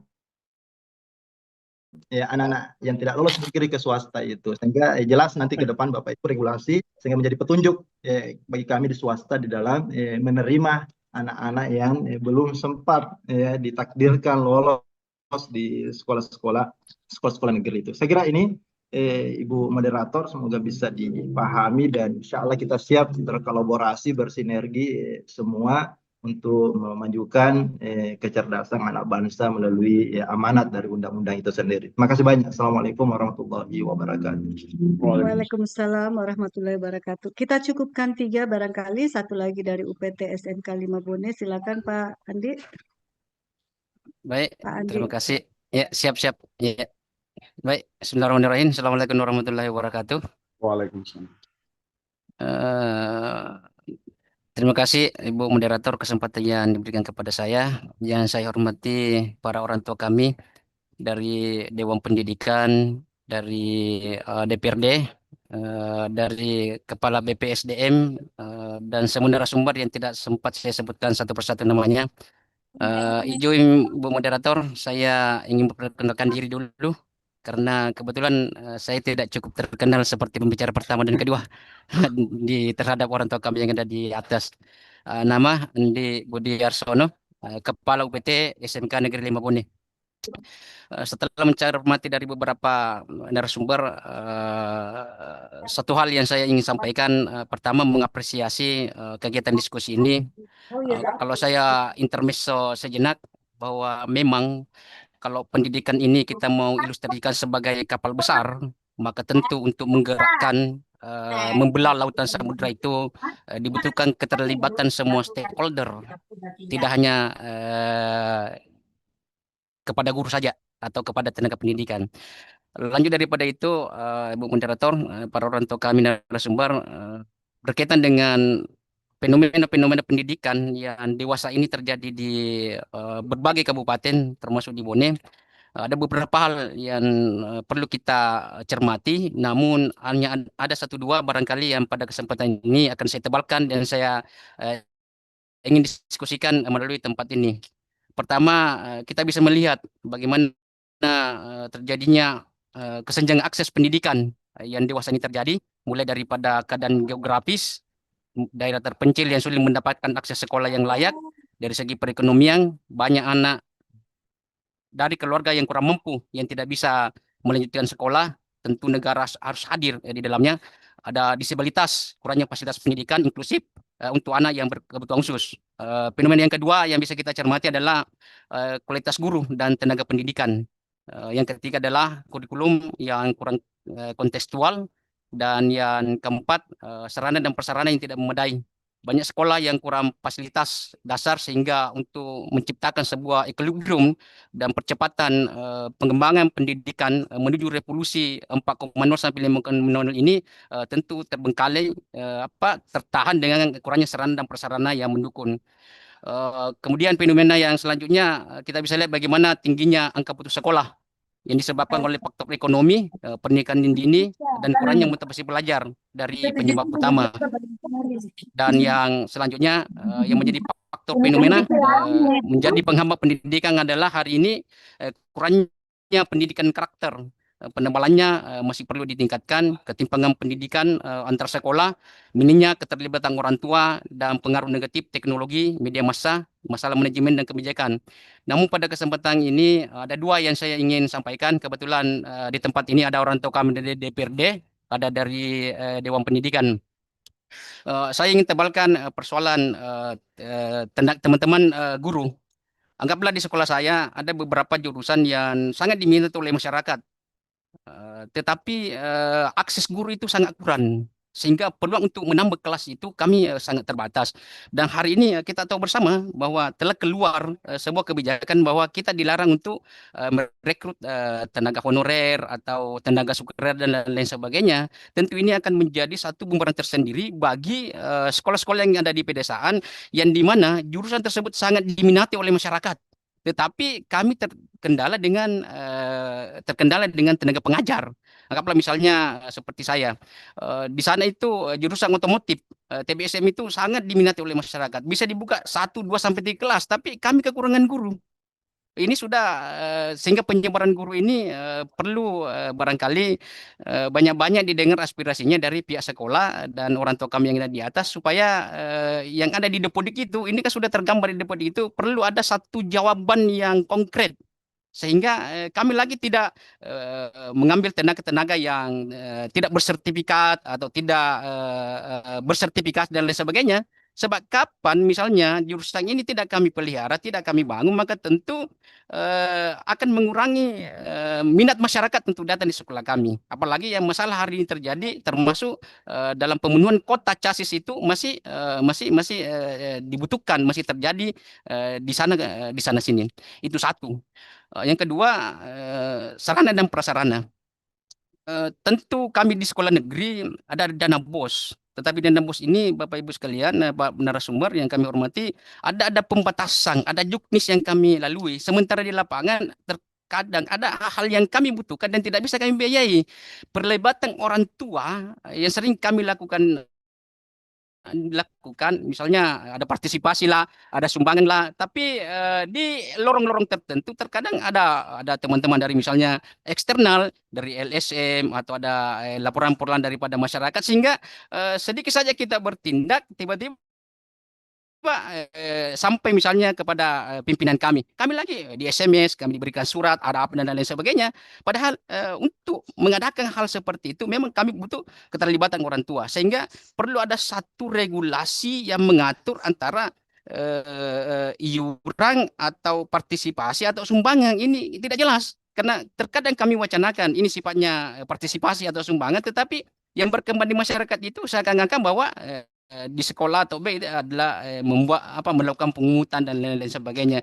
Saya kira ini perlu ada satu penebalan, ada satu dukungan dari orang tua kami, termasuk di Dewan Pendidikan dan DPRD, untuk memberikan kami satu dukungan sehingga kami bisa berbuat, kami bisa bekerja, kami bisa menebalkan program-program kerja yang telah kami susun melalui anggaran jangka pendek, jangka menengah dan jangka panjang. Saya kira ini yang saya sampaikan melalui forum ini. Mudah-mudahan bisa diberikan satu masukan untuk kami sebagai rujukan, jadikan rujukan untuk melakukan perbaikan pendidikan di masa yang akan datang. Terima kasih Ibu Moderator. Assalamualaikum warahmatullahi wabarakatuh. Waalaikumsalam warahmatullahi wabarakatuh. Jadi dua penanya, saya kira penanya pertama yaitu ditujukan kepada Ibu Yeni tentang untuk Ibu Yeni ada dua pertanyaan, yaitu dari Pak penanya pertama itu menanyakan apakah kemudahan-kemudahan dalam pembiayaan ini ditujukan bisa dianggarkan untuk kebutuhan-kebutuhan akreditasi atau bagaimana sehingga itu meningkatkan mutu dari sekolah, mengingat beban pembiayaan negara sehingga mungkin Pak penanya pertama memikirkan bahwa ini agak sulit untuk langsung diaplikasikan sehingga lebih mudah kalau diwujudkan dalam bentuk dukungan terhadap akreditasi. Kemudian Pak Ilyas menyampaikan bahwa legislatif ini harus reses ke sekolah-sekolah swasta untuk bisa memahami peta-peta masalah yang ada pada sekolah swasta. Untuk Pak Haji Irman, Pak Ilyas menyampaikan bahwa mungkin BMPS harus sering-sering mengadakan pertemuan forum untuk ketua-ketua yayasan, bukan hanya kepala-kepala sekolah, tetapi ketua-ketua yayasan agar supaya mengantisipasi kebijakan-kebijakan yang dibuat pemerintah agar menguntungkan juga buat sekolah swasta ini. Ya, bukan tiba-tiba sama dengan yang Pak Irman sampaikan, tiba-tiba ujuk-ujuk langsung ada, tetapi barangkali ini perlu diperkuat forumnya supaya sebelum kebijakan itu muncul, ini sudah ada antisipasi masukan-masukan. Dan yang ketiga, ini mungkin ditujukan kepada Dewan Pendidikan, Pak ya. Saya pikir ini Pak Andi Burhanuddin karena banyak kendala-kendala yang dihadapi di daerah, di mana diperlukan kanal-kanal saluran aspirasi untuk mendukung keputusan atau solusi yang dibuat oleh UPT-UPT setempat. Nah, misalnya saja kendala tenaga pengajar, kendala sarana prasarana dan sebagainya ini ataupun kendala kebijakan yang menghadapi banyak masalah sehingga kadang mungkin mengadunya kemana nggak tahu ya kalau misalnya ada kendala-kendala sehingga saluran aspirasi ini perlu didukung untuk mendukung kebijakan-kebijakan yang mereka buat. Saya kira silakan Bu Yeni. Sepertinya banyak-banyak ini. Dari Dinas Pendidikan ini masih adakah di dalam? Pak Sekdis? Beliau sudah pamit. Pak Sekdis juga sudah pamit. Pak Dinas, ya. Ya, kalau Pak Kadis saya sudah izin. Pak Sekdis pamit juga. Saya tidak lihat. Kayaknya pamit diam-diam. Tapi tidak apa-apa. Ini ya. direkam Pak Bu dan akan dikirim ke beliau. Ya, silakan. Selamat Bu Dewan. Belum sapa tadi. Baru lagi seforum. Terakhir di Selebes dulu. Iya, makasih. Saya masih ingat anunya, perdanya yang kita bahas. Ya, terima kasih atas beberapa pertanyaan dan pemaparan tadi Pak Irman juga cukup menarik. Kayaknya saya juga agak ada yang mau saya sanggah ini sesama pemateri. Kita fokus dulu kepada pertanyaan Pak Hasan Pinang tadi bahwa apakah dimungkinkan, mudah-mudahan saya tidak salah tanggap ya, ada beberapa dari swasta yang belum terakreditasi. Sementara dari Permendagri bahwa yang akan dikerjasamakan adalah sekolah-sekolah yang sudah terakreditasi. Ya ini memang nantinya kita pasti butuh turunan juknisnya terkait yang dimaksud akreditasi itu seperti apa turunannya. Ini nanti kita akan menunggu dan nanti juga saya akan coba koordinasi dengan teman-teman DPR RI ya dari perwakilan PKS untuk nanti kami buat forum diskusi untuk ini, nanti akan saya tanyakan sehingga ini bisa cepat untuk kita tahu bagaimana juknisnya. Terkait apakah dimungkinkan untuk swasta dibantu mendapatkan akreditasi, ini nanti kita lihat Pak. apakah dimungkinkan ada anggaran untuk itu, karena pasti memang ketika sebuah sekolah itu terakreditasi memang harus ada beberapa syarat yang harus dia penuhi, dan kita melihat apakah juga nanti akan dimungkinkan mendapatkan anggaran untuk swasta bisa melakukan akreditasi ke sekolahnya gitu ya Pak Hasan. Ini. Ya. Ayo, nanti kita lihat. Kalau lihat-lihat juga anggarannya mungkin tidak terlalu besar juga ini. Mudah-mudahan bisa kita masukkan, dan sebentar lagi memang kita akan melakukan APBD perubahan. Mudah-mudahan ini bisa kita usulkan. Luar biasa, Bu. Pertanyaan selanjutnya dari Pak Ilyas terkait reses. Pasti kita tahu bersama bahwa ketika anggota dewan turun reses pasti harus sesuai dengan dapilnya gitu. Kalau pengawasan kita bisa melakukan di mana dan kapan saja. Kalau reses memang ada waktu-waktu tertentu, dan kita dianggap offside ketika kami turun reses itu bukan di wilayah dapil kami. Jadi barangkali nanti bisa japri ya, siapa tahu masuk di wilayah dapil saya. Insya Allah bulan depan kami akan melakukan reses. Tapi kalaupun mau dilihat tanpa reses ini juga bisa. Kami bisa gunakan sebagai pertanggungjawaban kami melakukan pengawasan. Dan yang pertanyaan selanjutnya yang disampaikan oleh Pak Kadis ini sempat ya menjadi diskusi kami waktu rapat kerja kemarin terkait Pak Kadis Dinas Pendidikan akan mendrop guru-guru P3K ke sekolah swasta. Tentu saja ini berdasarkan kebutuhan sekolah swasta. Tidak bolehlah misalnya Dinas Pendidikan langsung memberikan menyebar guru ke swasta ya tanpa kebutuhan dari sekolah swasta itu sendiri, karena jangan sampai kami mewanti-wanti mereka jangan sampai itu akan berpengaruh kepada jumlah jam mengajar dari guru-guru di swasta gitu. Jadi disampaikan kemarin bahwa akan disebar guru-guru ke sekolah swasta ini berdasarkan permintaan atau berdasarkan kebutuhan dari sekolah-sekolah swasta, sehingga mengurangi sedikit beban dari sekolah swasta dengan pembiayaan gurunya itu masih ditanggung oleh pemerintah provinsi. Itu dari penjelasannya. Dan selanjutnya terkait SDM. Ini juga waktu kami melakukan kunjungan ke SMK di Parepare, seingat saya, ini memang kita akui bahwa kita kekurangan SDM, terutama kepada jurusan-jurusan yang diminati. Saya lupa ya, waktu yang di Parepare itu mereka butuh banyak guru, tetapi memang ketersediaan guru itu memang belum mencukupi. Sehingga pastinya ini perlu ada kerjasama dari pihak universitas atau pihak-pihak dari politeknik untuk bisa bekerja sama sehingga SDM yang mereka latih ini bisa tersebar ke SMK.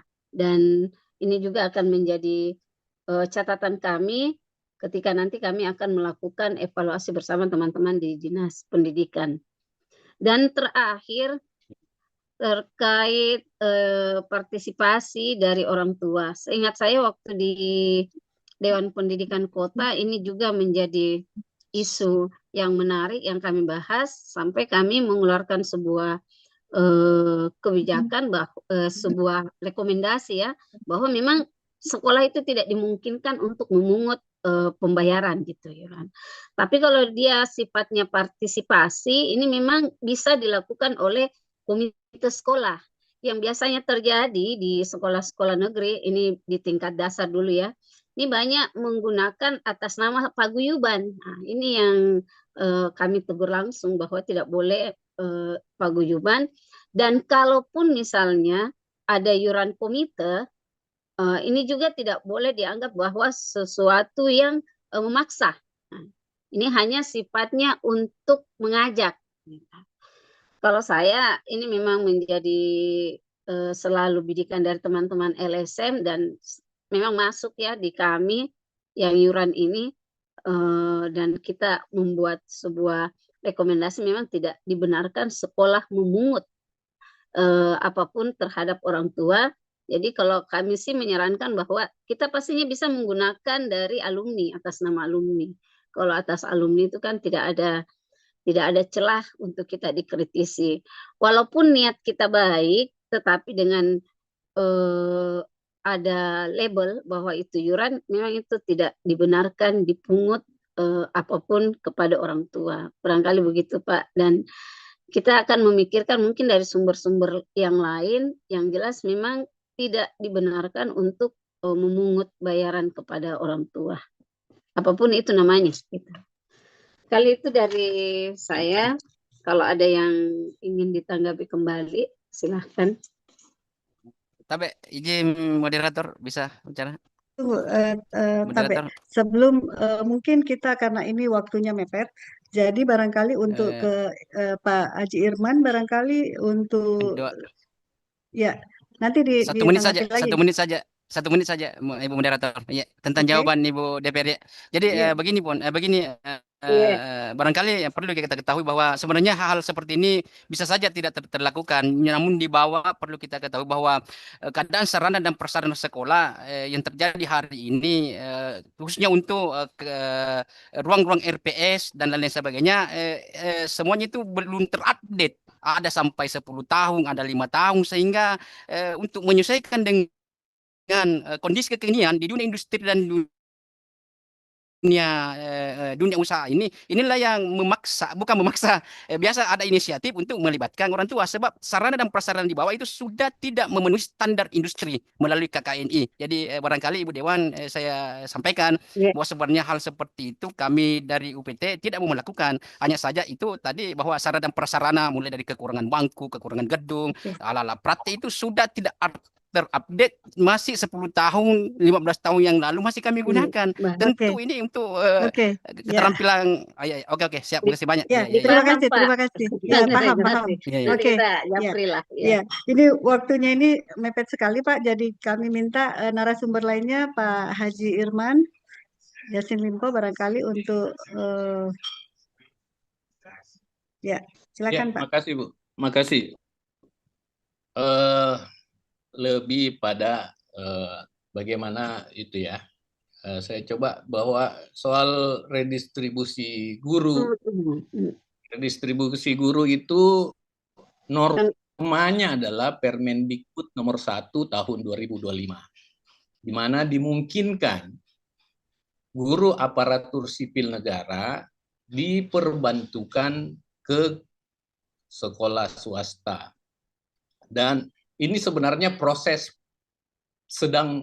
pernah berlangsung dan masih banyak guru negeri ada di swasta sampai saat ini. Hanya pada zamannya Pak Nadiem Makarim ada ditarik sebelum pengangkatan P3K. Jadi ditariklah P3K masuk mengisi kekosongan di negeri. Nah, masalahnya pada saat pengangkatan P3K itu rata-rata yang diangkat P3K itu sekolah guru-guru dari swasta. Akhirnya berkurang lagi di swasta. Itu. Jadi semangat Kemendik Dasmen kali ini adalah mengembalikan di mana guru-guru negeri bisa diperbantukan. Tetapi kita di Sulawesi Selatan sudah bekerja sama dengan Dinas Pendidikan dan sudah menyampaikan ke seluruh sekolah di swasta di Sulawesi Selatan, baik melalui Dinas Pendidikan maupun melalui BMPS, bahwa yang ingin mendapatkan guru negeri, guru ASN, silahkan mendaftar di Dinas Pendidikan. Ada linknya itu. Dan sudah berlangsung. Banyak yang mau mendaftar. Tetapi saran kami ke Dinas Pendidikan, kita juga butuh khusus terlebih-lebih di SMA, bahwa yang dibutuhkan oleh swasta itu tolong juga yang dikirim. Jangan sampai guru sekolah swasta minta guru matematika yang dikirim guru olahraga. Kebutuhan. Yang sesuai kebutuhan. Dan kalau tadi dianggap Pak Kadis juga menganggap bahwa ini mengurangi beban biaya, Ibu Yeni juga mengurangi beban swasta, ya memang. Dengan hadirnya komponen terbesar di swasta itu adalah membiayai guru. Gitu. Jadi masih banyak sekolah swasta yang belum mampu membiayai guru swasta. Tetapi ada juga, terutama di tingkat dasar, sudah tidak membutuhkan guru negeri. Tetapi yang dia butuhkan adalah peningkatan kesejahteraan dan perlindungan. Itu. Jadi bisa menurut saya skemanya dibantu melalui guru, yaitu ada insentif guru, terutama di guru PAUD, Bu. Bapak Ibu sekalian, guru PAUD kalau kita data, itu rata-rata gajinya 300.000 paling tinggi per guru PAUD 1 bulan. Jadi kalau mau hadir ya jangan karena tidak ada sedikit juga guru PAUD PNS, sebaiknya insentif sajalah dikasih. Tapi itu tergantung fiskal daerah masing-masing. Karena kasihan juga saya lihat ini fenomena barusan, rata-rata bupati dan wali kota baru, kalau dia marah selalu ke sekolah. Biasanya toiletnya misalnya sekolah dimarahi, gitu. Dan ya kasihan juga sudah kecil pendapatannya, dimarahi banyak dimarahi. Banyak dimarahi. Ya, guru juga punya anak, gitu. Nah, belum lagi guru yang punya pinjol, Bu. Gitu. Jadi kalau redistribusi guru, ada jika Pak. Kita mohon untuk kerjasama langsung aja ke sekolahnya, nggak usah ke BMPS. Apa sih kebutuhannya, dan mohon diberi kesempatan juga guru swasta untuk mengasesmen guru ASN yang mau pindah. Jangan sampai guru yang kena indisipliner di negeri itu yang dipindahkan ke swasta. Guru yang tidak masuk pernah mengajar, jam kosong terus, dikasih pindah ke swasta. Wah, semakin hancur swasta itu sudah. Nah, jadi butuh. Coba-cobalah kasih pindah yang guru-guru inti. Bukan pembuangan, Pak De. Bukan tempat pembuangan. Bukan tempat pembuangan. Itu yang berikut, kalau pembiayaan memang sebaiknya saya sepakat Ibu ini tadi sudah Permendikbud 75 tentang komite sekolah itu, ya, bahwa harus di negeri membedakan iuran dan sumbangan. Dan kalau saya lihat bisa dilakukan itu di luar apa yang sudah ditetapkan. Yang berikut soal kualitas itu kan tergantung dari kurikulum yang dilaksanakan, terus guru yang mengajar, terus prestasi siswa, dan aksesibilitas. Saya juga kesempatan ini kepada Ibu Yeni menyampaikan bahwa seperti yang guru terakhir tadi dari SMK itu, memang dana, kalau kita lihat jumlah anggaran, Bu, itu dana alokasi khusus harusnya bisa mengcover semuanya, karena itu udah dihitung. Sekarang sisa pelaksanaannya. Yang sudah terakreditasi A, negeri, ya nggak usahlah dikasih lagi DAK. Kasih yang akreditasi B, DAK, supaya bisa naik menjadi akreditasi A. Demikian pula swasta, yang dikasihlah swasta yang akreditasi C, supaya dikasih DAK, supaya bisa naik jadi akreditasi B. Jadi jangan yang akreditasi A terus-terus dikasih bantuan pemerintah. Akhirnya saya nggak tahu apa akreditasinya, apa angka 3 gitu. Asli, Pak. Sementara yang C masih C terus karena tidak dapat apa-apa gitu. Jadi saya nah, sementara kan dan banyak juga saya pastikan itu menurut saya akreditasi itu harusnya gratis. Harusnya gratis karena itu tugas pemerintah untuk melayani sekolah di bawahnya. Ya, tapi kalau barongko bolehlah. Barongko, cucuru bayau, bosara apa bolehlah. itu kan adat kita. Tetapi kalau dia berbentuk pembayaran, menurut saya janganlah, karena itu tugas negara. Dan saya lihat akreditasi sekarang rejimnya itu semangatnya adalah layanan, Pak, bukan lagi sarana dan prasarana. Saya lihat di Makassar sekarang sekolah-sekolah banyak yang diruko, itu menandakan bahwa akreditasi sudah bukan lagi dalam bentuk sarana. Jadi itu mungkin dari saya, Bu Ulfa. Saya juga titip perlindungan dan fasilitasi dari Ibu Yeni, karena barusannya saya lihat ada anggota dewan, sepanjang saya